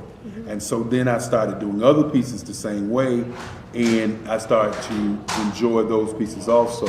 And so I came up with this particular style, and it's a style of lines and colors. And what's interesting is that when I was in college, I did a show called Lines, Colors, and I talked about the boldness of the blacks, the hotness of the whites, and this is how this has come about, later on in my life. And the colors comes from a lot of the entertainers that I work with, where they wear different colors. They don't wear, your plain reds or your whites. They wear different colors, and so that's also another piece of what's giving me the colors. The subtitle of this show is Faces That Speak Life. That's real critical. Faces that speak life. Each one of these pieces is a life source and a life energy that's being put on display for people that are looking at them.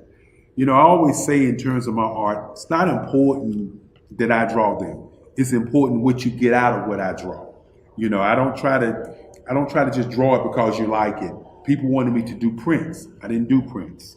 People asked me to do different people, but the people that I choose are people that make a difference in the lives of people in the world. So the human landscape idea was, again, as I said, the lines represent your emotions, it represents your ideas, and it represents your journey as a human being. And that's why you get the different pieces and the different looks.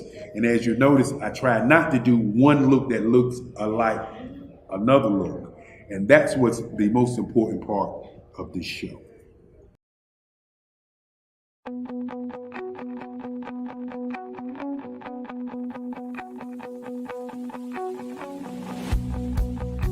I am Black Business. From the moment I wake until the time I sleep. Yes, I am Black Business.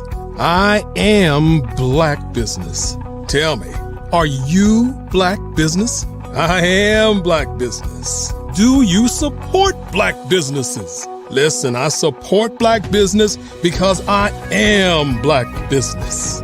Black Business Expo, one of the largest business showcases in the history of Black business in the world. The world! Sign up today at www.blackbusinessexpousa.com or call 919-308-9090. I am Black Business.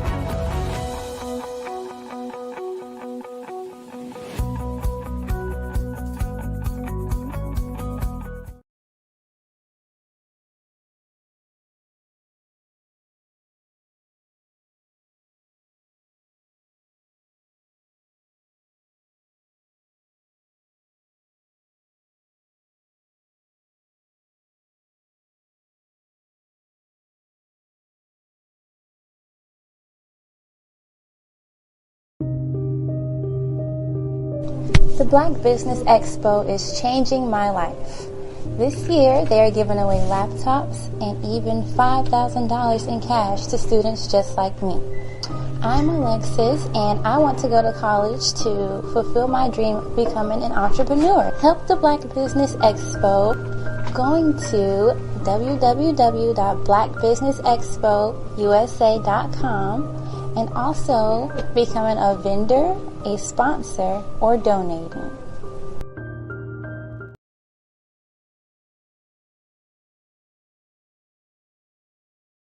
The Black Business Expo's mission is to raise funds for high school seniors going to college or K-12 entrepreneurs. This expo is a fundraiser for students. Please, you may go to www.blackbusinessexpousa.com to donate to the scholarship fund or use the Cash App at $BEXUSA. Our goal is to give laptops and up to $5,000 to 10 students. Students can register online at www.blackbusinessexpousa.com. Every dollar counts. Please donate to the Black Business Expo USA Scholarship Fund.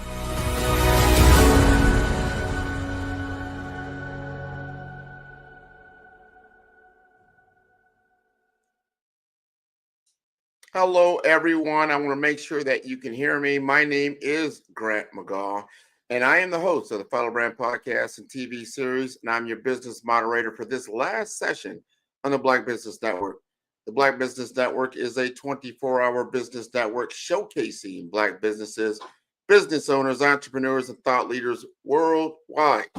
And we have had speakers from North Carolina, London, Singapore, Africa, Japan, and cities all over the United States.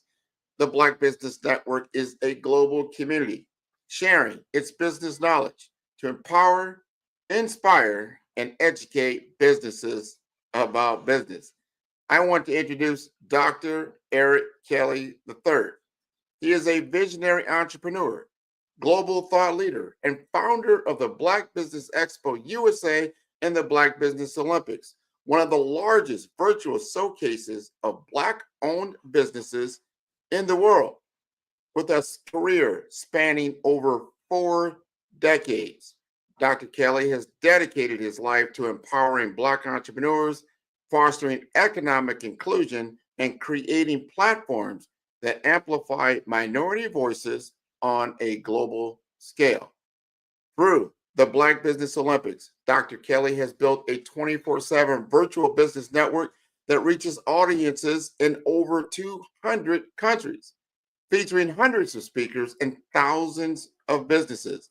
The event not only promotes business education and networking, but also raises scholarships and provides laptops to high school students pursuing college or entrepreneurship, reinforcing his commitment to community upliftment.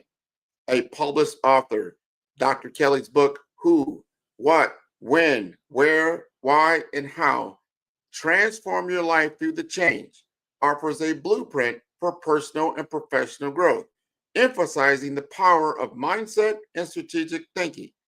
Dr. Kelly's unwavering dedication to economic empowerment and social justice continues to inspire and connect global audiences, solidifying his legacy as a transformative leader in the realm of Black entrepreneurship. I want to thank all of you who have participated this week, and we want to thank Dr. Kelly, who's pictured here today with us now, to the Black Business Network. How are you doing, Dr. Kelly? Good evening, Grant. Good evening. A great, great, great week. Spectacular, epic, a great week. But before we get into what I have to say, I want to tell you, thank you so very much for your tireless work in the background. Many people don't know that we couldn't be the brand that we are today without you, without the services of your company that came to us about, I think about four years ago when we started. And when we started out, we understood branding, we understood advertising, we understood marketing, but your company has taken it to a whole nother level. I want to thank you before I get to thanking all of the great people who are involved. We want to thank you because many times as men, as women, as family, we don't take the time out to thank the ones who truly are in the trenches with us. So thank you so very much. Thank you. I appreciate it. And of course, as we always say, genius is common. And I'll see you on the other side. Yes, indeed. Yes, indeed. Want to go ahead and say to everybody this evening, first of all, the Black Business Olympics, one of the largest business showcases in the history of Black business in the world. Yes, the world. We've had an opportunity to share with you business owners from around the globe, the United States of America, the UK, Asia, Singapore, Africa. We've had an opportunity to look out into the world and find Black businesses who are doing great things. With that being said, I want to begin my talk with thank you. Many times we don't hear the word thank you when we do things. We hear the word, okay, I liked it, it was all right. But I want to say thank you to the audience, because the audience is really who we all do this for. And then, of course, I want to thank my team, and I want to thank the businesses for the great things that they have done. You know, many of these business owners have taken time out of their busy schedules to give back. And when you say give back, that means that you're giving back to not only yourself and your community, but you're also giving back to the young people. The mission of the Black Business Network, the Black Business Olympics, is to raise scholarship dollars for young people. And it's easy to talk about raising dollars. It's easy to talk about giving laptop computers. But at the end of the day, where is the work and why is the work? You know, my book, the Who, What, When, Where, How, and Why book, talks about the operating system. What is your operating system? Well, the Black Business Olympics operating system is to raise scholarships for kids. One of the things that people don't think about is they don't think about the average age on the planet right now. And then not only that, where do you sit as we look at the average age of the planet? You know, in America, the beautiful, in South America, it is 30 years old. And just 5 years ago, it was 27. I remember because when the pandemic hit and we did our first show, we did some research, and that's what the research showed. And now we're 5 years later, and the average age is 30, but the average age in Africa is 17. It was 14 at the time when we started. So it lets you know how rapidly the world is changing. Are you changing with the world? That is always the question. And as we look at tonight, or look at this time in history, we have to understand that this is a moment that we all must begin to think about. What is our why? Why did the Black Business Olympics exist this week? Well, if you understand what the mission is, and the mission is to do 365 days of the year live, not recorded, but live, then you understand why we exist. The reason is to raise scholarships for young people. And for those of you who don't donate, who come by, step by, watch what we do and don't donate, just remember that we are going to continue until we can give these kids what we believe that they deserve. Now I want you all to pause with me. Pause. I want you to just pause.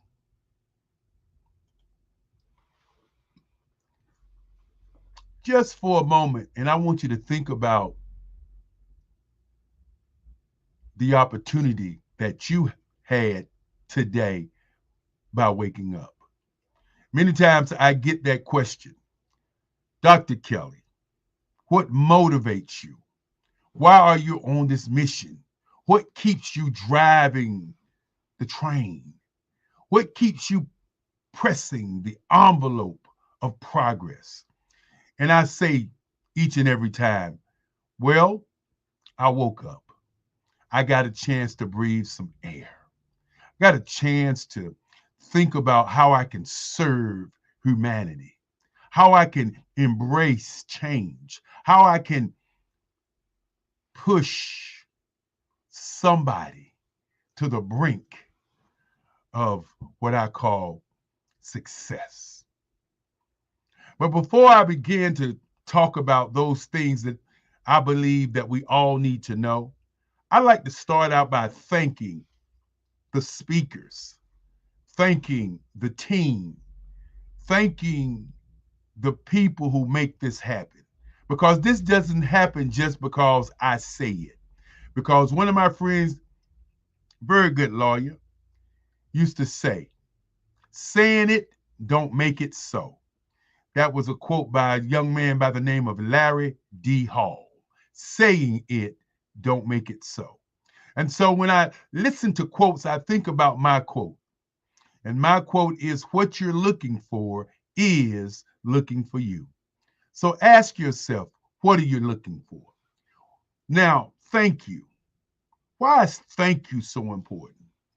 Thank you is important because what you're saying to people who have taking the time out of their lives and giving their soul and spirit to what you're doing, you're saying that you are appreciated.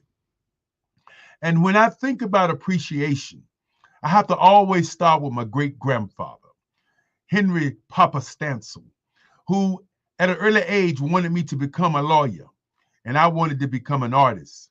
And when we got to an impasse and he understood that I knew what I wanted to be and what I wanted to do, he said, well, I'm going to show you the way. And he created a museum for me. But more importantly, he created the mental attitude and the strategies that I've had for my life, all of my life. Want to thank Papa Stansel. Want to thank Esther Stansel, his wife.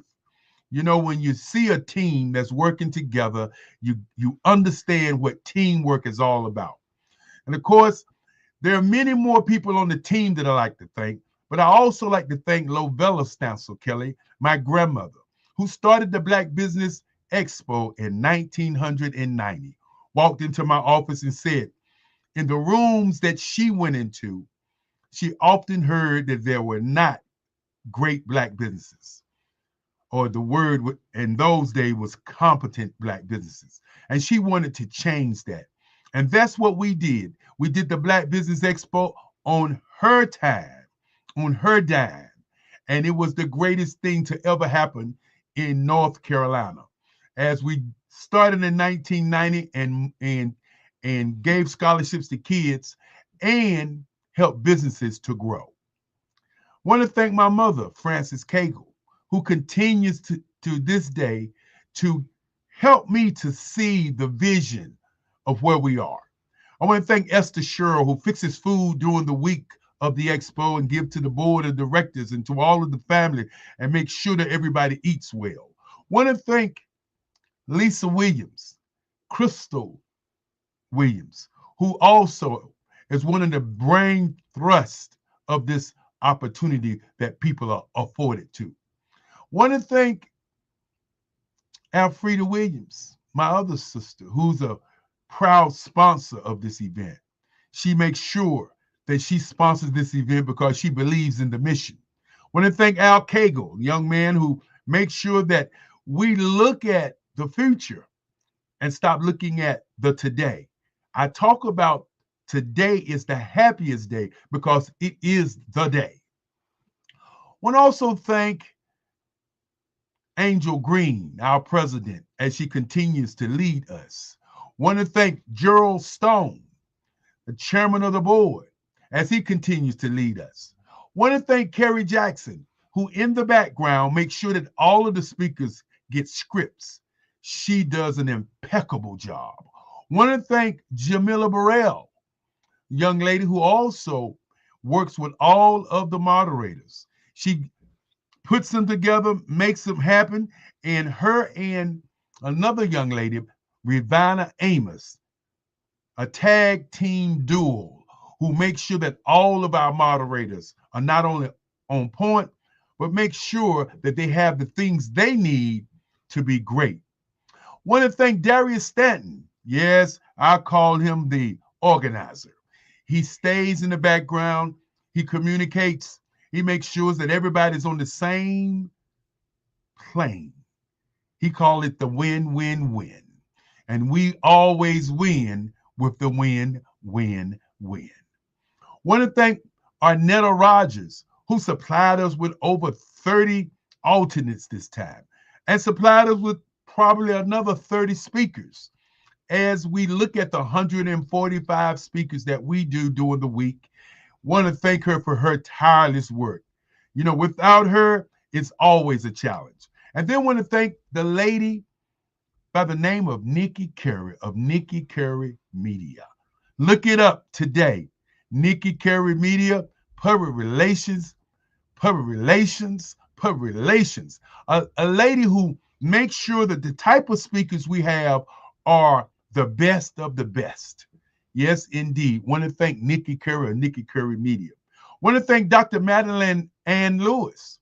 Yes, the young lady who continues to not only surprise, but lead as she speaks every Thursday night at the halfway point and make sure that people who have experienced 4 days, that they understand the power of the speakers that they witnessed during those first 4 days. Want to thank, of course, Dominique Milton. Dominique Milton, one of our sponsors. Want to definitely thank the CMSDC as they continue to push us forward. Want to thank, of course, Dionysia Barnes, who, for those of you watch the shows earlier today, Dionysia did an incredible job working with speakers. Want to thank Sidney Wormsby. Yes, indeed, a young man that continues to push us forward. And last but not least, when you talk about teammates, want to thank Grant McGaw of Omaha as he continues to do great things with 5 Star BDM. And now as we look at the other speakers I want to thank Barbara H. Smith. I want to thank Dr. Leandra James, Rona Walton. I want to thank Shara Lewis Campbell. Want to thank Alan Thornton. Want to thank Elena Thornton, his daughter, who spoke today, a young artist on the rise. Want to thank Dr. Michelle Boone Thornton. Want to thank Kira Taylor, Sublime Resources. Want to thank Rochelle Prosser. Want to thank Krista Gomez, Jimmy Davies. Want to thank Kamara Thompson. Want to thank, of course, Bukeka Blakemore. Want to thank Joseph Simmons, Catherine Oji, Angie Steele, Tessa Harding, John Clement. Want to thank Darius Green, Jamie Ford, Dr. Tandra Price, Dominique Milton again, Janica Johnson. Want to thank Arbor Cooper, Henry Ward. Want to thank Jacobson Sharma. Want to thank Kamas Muhammad. Ravana Amos. Want to thank Jerry Smith. I'm taking the time because I want to thank all of these great people who have made this happen. Want to thank Melba Benoni Henderson. Want to thank Tanya Brown, Willie Mickens, Renee Miller, Debbie Woodbury. Want to thank Kelly Jones. Great job, Kelly Jones. Want to thank Lindsay Kinslow, Brenda Holloway, Tamara Johnson Shealy. Want to thank Stephanie Hopkins. Want to thank Des Gerald. Want to thank Mr. Ford, Jeremy Newkirk, Rachel Hemingway, Lil White. Want to thank Lakeisha Callis, Lacey Amos, Darius Smith. Want to thank DJ Smith. Want to thank Arsenio, young man did a great job, Charles. Want to thank Tamika Franklin, Peyton Payne, Morgan Rockwell. Want to thank Lakeisha Callis. Want to thank Shadira, and she's probably going to get me, Shadira Ali Rahman. Want to thank Harris Floyd, Nigel Stevens. Want to thank Tatiana Woodard and Colette Ramsey. When I think about all these people and I name all these names, I want you to understand that they are the brains behind what just happened. The Black Business Olympics is 7 days a week. Monday, inspiration, education, and empowerment. Tuesday, advertising, public relations, marketing, merchandising, and sales. And of course, advertising. And then on Wednesday, social media marketing, social media advertising, 64 ways to do business on the internet. And then Thursday, diversity, equity, and inclusion, but more important, access to capital. And then, of course, Friday, Generation X versus Generation V, how we bridge the generational and digital divide. And then, of course, on Saturday, Black Business and the Culture and Black Business and Health And then today, Black business, innovation, and technology. What more can you ask for when you're thinking about building your dream? What more can you do when you're doing what you do for your life? These speakers have spoken on all of these topics. And now, at the end of this week, at the end of the day, at the end of a 7-day journey, I get a chance to leave you with a couple of life-changing messages. I always lean on my great-grandfather. I always lean on him when I get ready to speak. I always lean on him because it was he who stopped me one day and said, after I asked for money. Yes, little kid, about 5 years old, watching his great-grandfather carry the family wherever they wanted to go. Never asked for anything, always had some money. So I asked him, I said, Papa, can I have $50? And in those days, you could imagine, I'm 5 and I'm asking for 50. So it gives you an idea of the kind of mentality that I had as a young kid. I always laugh when my grandmother tells me that story. And my great-grandfather said to me, and I want you to think about it as a human being, as a person, as a business owner. My great-grandfather said, young man, the number one thing to do if you want money, if you want success, if you want power, if you want anything on the planet, the number one thing is to think. Thinking is number one because thinking helps you grow, and growth is what gets you to the money. He said, but number two, second thing is sales. And even as I hear so many business people, so many people always say, I hate sales. But my great-grandfather said number two is sales. He said, we all are selling each other on who we are each and every day. He said, sales is very easy. He said, number three would be research. No matter what you do, after you think, after you begin to sell, you need to do the research. He said, but thinking, sales, and research is nothing without energy. And energy, he would say, is money. But then he would sit back and say, but if you don't have the right attitude, if you don't have the right attitude, none of this matters. He said the proper attitude brings people to you. If you got a negative attitude, that's what you're going to get. Positive attitude, he said, if you have a money attitude, it will bring money to you. He said, but the next step is listening, which could be number one. But he always would say, you must listen more than you talk. Because if you listen to people, they will tell you what they want and how to sell what they want.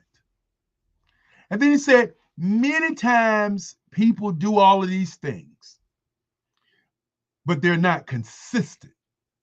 And he said, being consistent on your life, your travels, on your thought process, on everything you do is very important. And then while listening to him talking about being consistent, he said, you got to be relentless. He said, many times people talk about business and they talk about money, but they're not relentless. He said, relentless is definitely one of the keys. And of course, the last one he said was believe. You have to believe not only in you, you have to believe that what you believe is true. That what you believe is what you believe. Not what you believe is what somebody else believes. Not following the follower, but to believe. And then he would take a hammer, and he would hit it on the nail, and he would say this. He said, all of the things that I talked about, all of the things that I've said, thinking, sales, research, energy, attitude, listening, duplication, be consistent, being relentless, and believing. He said that none of it matters if you don't execute your strategy. You gotta execute.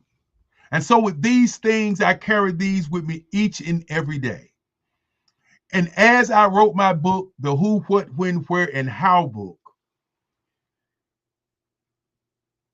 I added one more word to the tremendous amount of meanings to the words that he gave me. And that is duplication. With all of the things that I've just said, when you have 300 people duplicating what you're doing, that is the way to ultimate wealth. Many times you've heard 100 steps of 100 people is more than 100 steps of one person. I want you to think about that today. As you embark on your journey, not just to improve your business or your personal life, but to transform your life.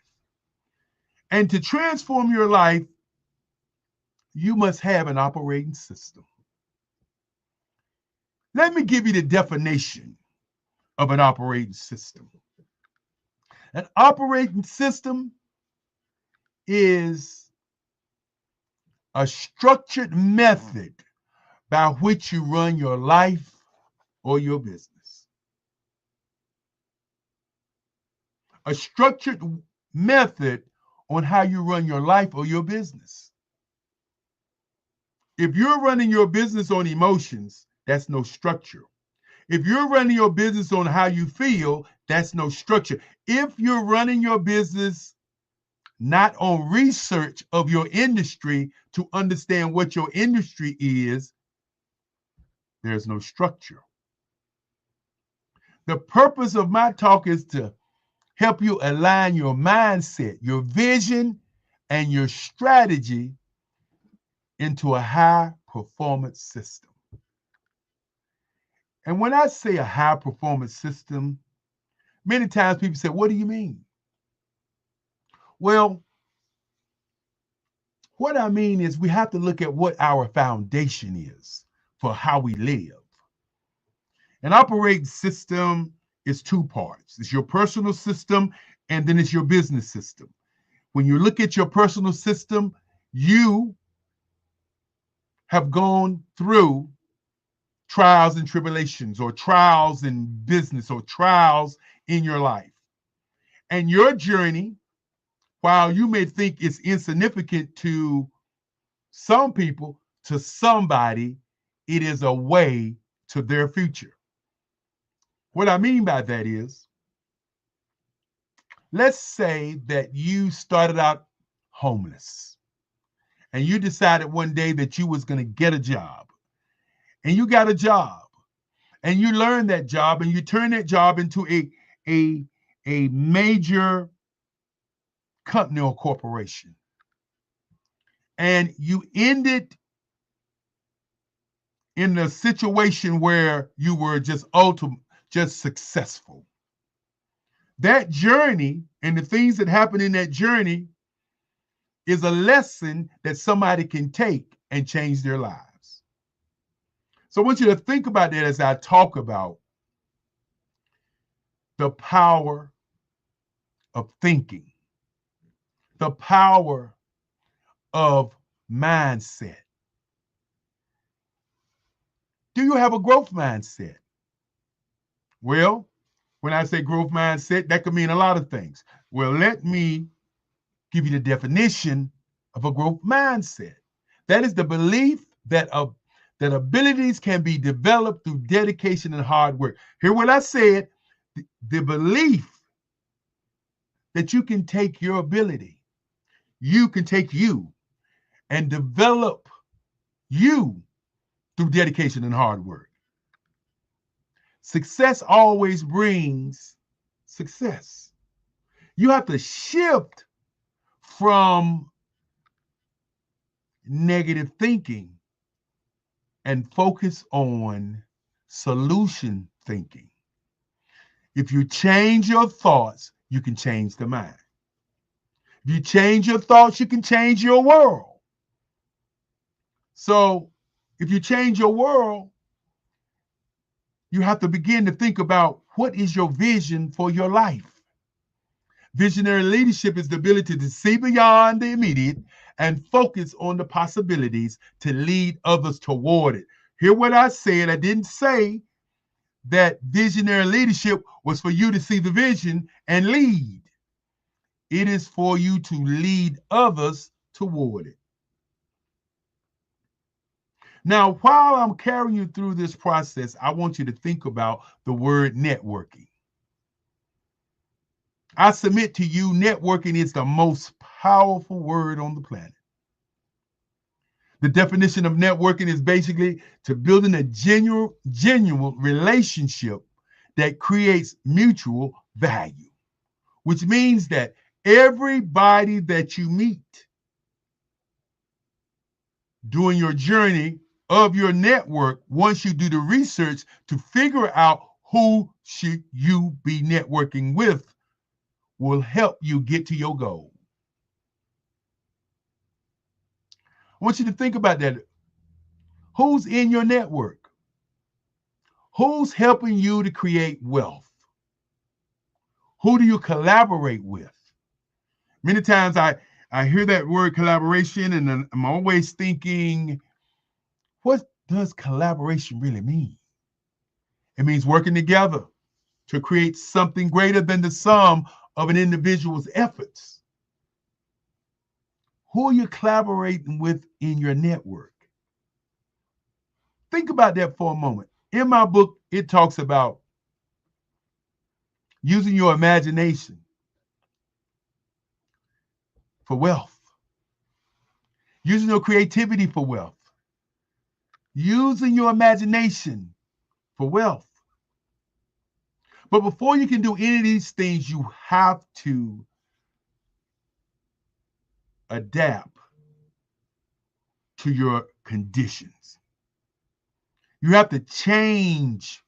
You have to make a change. You cannot fear the change. You got to harness it. You got to move into a change, because that change that I'm talking about is similar to hot and cold water. You do know that there is only 1 degree difference between hot water and cold water. 1 degree. 1 degree difference. What is the difference that you have in your life that can make a change? As I begin to get to the end, I want to leave with you what I call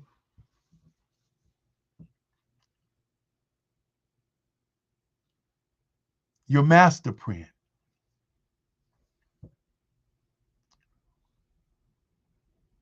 I want to leave you with this.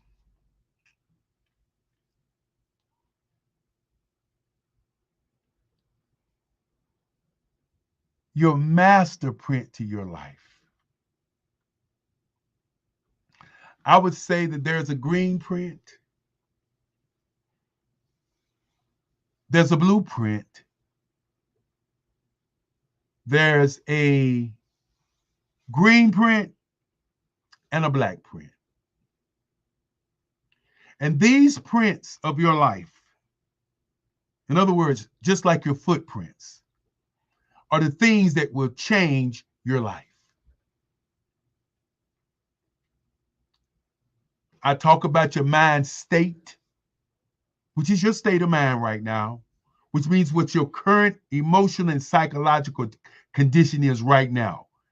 The question always is, who set your mind state? And if your mind state's not right, and your mind state could be your family, your mind state could be the university, your mind state could be the hard knocks, but what is your mind state? Once you understand your mind state, then and only then can you do a mind shift. And a mind shift is powerful. It's a lasting change when you make a mind shift. You know, when you perceive what's going on and respond to the world, that's a mind shift. Now, your operating system, as I said before, there is what I call the mind print. The gray print is your subconscious mind. I want you to think about that. Your subconscious mind has no filters. Your subconscious mind is what you're looking for is looking for you. The question becomes, do you see the signs of the things that are right there in front of you? And many times we don't, because we're not traveling in business or in self. We're traveling in emotion. And so I want you to think about that. Your red print is how you show up. Are you early? Are you late? Are you on time? And is on time getting there 1 minute before it's time for you to sit down or go in a meeting? Or is on time, for me, an hour early? Just in case something should happen, I got to be there an hour early. How you talk to people, how you communicate to people, that's a part of your red print. I call it the blood that's coursing through your body, how you interact with people. And then, of course, there's your blueprint. Your blueprint for your life means that you've taken the time out to document your life, to take the challenges that you've had, to put them in a book, to teach people how to not have the same challenges, to see past the mistakes that you've made. But more importantly, that blueprint also is what's the blueprint to your industry. Many times in my VIP meetings, I tell people, you first must look at the top 3 companies in your industry, buy some stock. Call the CEO, call on the people in that business, talk to them, learn the business before you make the mistakes that they've already made. And then your green print. And that green print is, how do you make money? Because you can be in an industry and not be fully in everything that's in that industry. So you got to figure out what your green print is. And to close out, your black print. Oh, I love the black print, because your black print is just this. It's called retirement, exit strategy, and legacy. Retirement does not necessarily mean that you're going to quit and go to the beach. Retirement may mean that you're going to sell the business. Exit strategy. Who's going to take over for you? How is that going to work? And then, of course, your legacy. Is it your family that takes over? What is your legacy on the planet? I want you to think about these things, because mindset shapes your destiny. Vision directs your journey. Systems sustains your success. Collaboration multiplies your power. But legacy, mm, mm, mm, mm. legacy, legacy defines your future. I'll say it one more time. Legacy defines your future. I want to thank each and every person that stayed with us all week. Thank you, thank you, thank you. As I get ready to get out of here, I've had a ball. I know the last time you saw me, yes, indeed, some of you probably say, is that the same guy? Yes, I'm still him. As I asked a group of kids the other day, I say, are you them or are you him? The difference between them and him is this. Them are followers. Him is a leader. And say it again. Them are followers. Are you them in your business? Are you following the follower? Or are you him? Are you breaking barriers? Are you changing the word success into destiny? Are you changing that glass of water that's half full into a glass that's overflowing? Yes, I'm Eric Kelly III from the South Side. And as I always say, without love, there's no happiness. And without happiness, there's no peace of mind. So as you've traveled through this journey with us, don't turn us off. Think about the kids. Think about we are leading the world in suicide. What are you going to do to change it? As I began to reminisce on Monday when I showed up and I talked to the speakers and I talked to the kids and I said to them this: the choice you make today changes your life today. Not tomorrow, not next week, but today. The choice you make today changes your life today. So I want to ask each and every one of you to make a change. Just make a change. Make a change. As we bring back Grant McGaw from Omaha, I want to say to each and every one of you, thank you so very much. Grant, good evening, sir. How do you feel after this whole week long of brilliance, of geniuses is common? And again, Grant, we gotta work on the moot monster. Oh no, we're gonna applaud you for everything that you just did, and talk to the entire audience and what you stand for and how we can all improve in our business structures. And I'm going to great thank you to your great grandfather who really set the stage early. We're talking about, I'm not going to date you right now, but I'm sure that was listen, you can date. This is the thing about dating people. I had a conversation with somebody the other day, and the lady, I think she was 29. And I said to her, oh, I wish I was 29. I said, do you wish you were 68? She said, no, I don't want to trade. I don't want to trade my 29 for 28. I love my 29. And you know what I said to her? And I said, I love my 68 because I had an opportunity to live through that 68.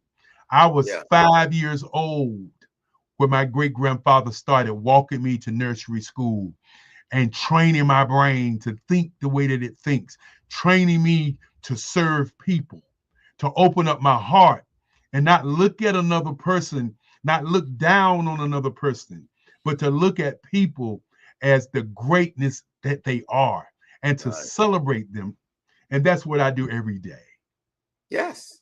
And you are a great artist. And I always remark at your genius because every time I see that commercial that you play, that you're actually drawing with both hands.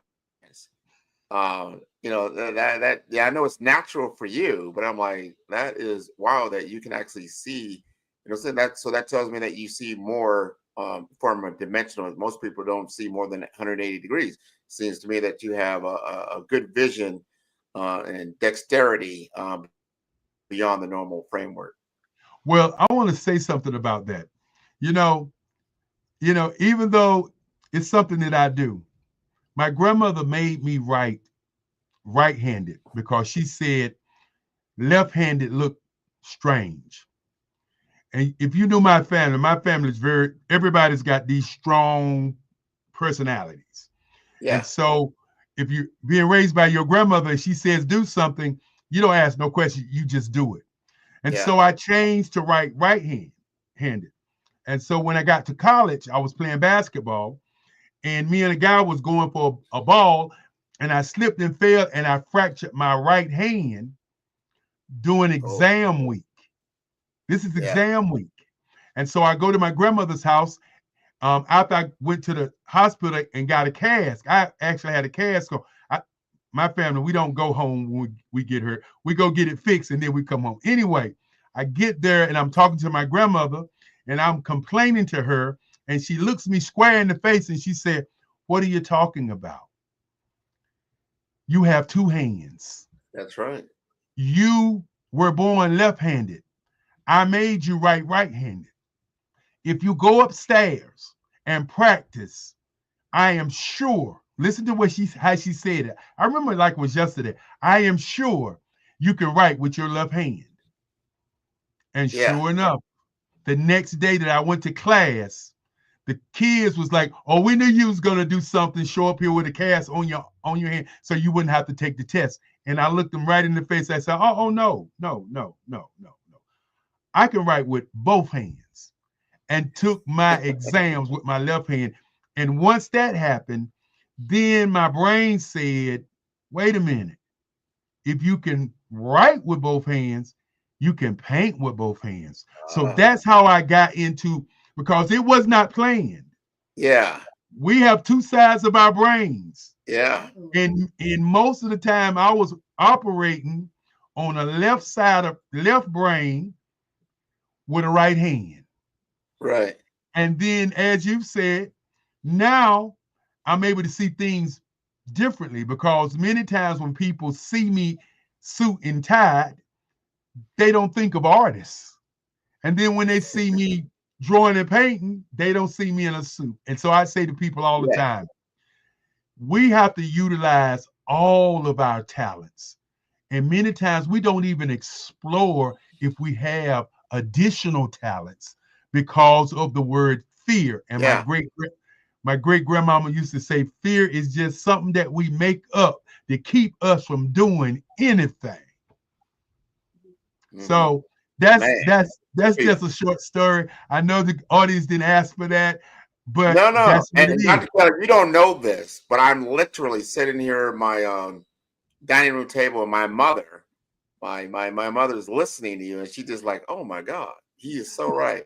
You know, she's 83 years old. This is the reason why I'm in Omaha, Nebraska right now. Oh, hey, tell Mama, thank you, Mama. Thank you for listening.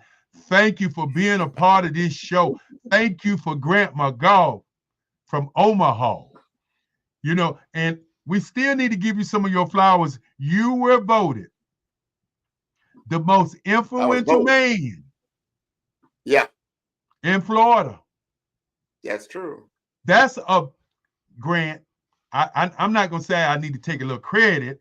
I'm just gonna say I was pushing you. I was pushing and pressing when we first met. I pushed and pressed and continue to say to you that do more. I remember when I saw your first show, and we did that show together. And after we did the show, I kept talking. I said, yeah, man, this is what, yeah, because at the end of the day, we all are put on this planet to serve. Nobody thinks about that 400 million sperm that went into that tube, and we came out. Us two, we came out able to see, able to use our hands, able to smell, able to hear, able to walk, and able to talk. We have no excuse. There are people who couldn't see, couldn't talk, couldn't walk, and they are successful. So people in business, if you have a telephone, if you have a telephone, then you can change your world. Well, thank you again, Dr. Kelly. This has been wonderful. This has been wonderful. Thank you for a great week. Thank you for all the people to make this happen. This is wonderful. You know what we say at a time like this. Genius is common. And I'll see you. See you on the other side. Thank you. That's right.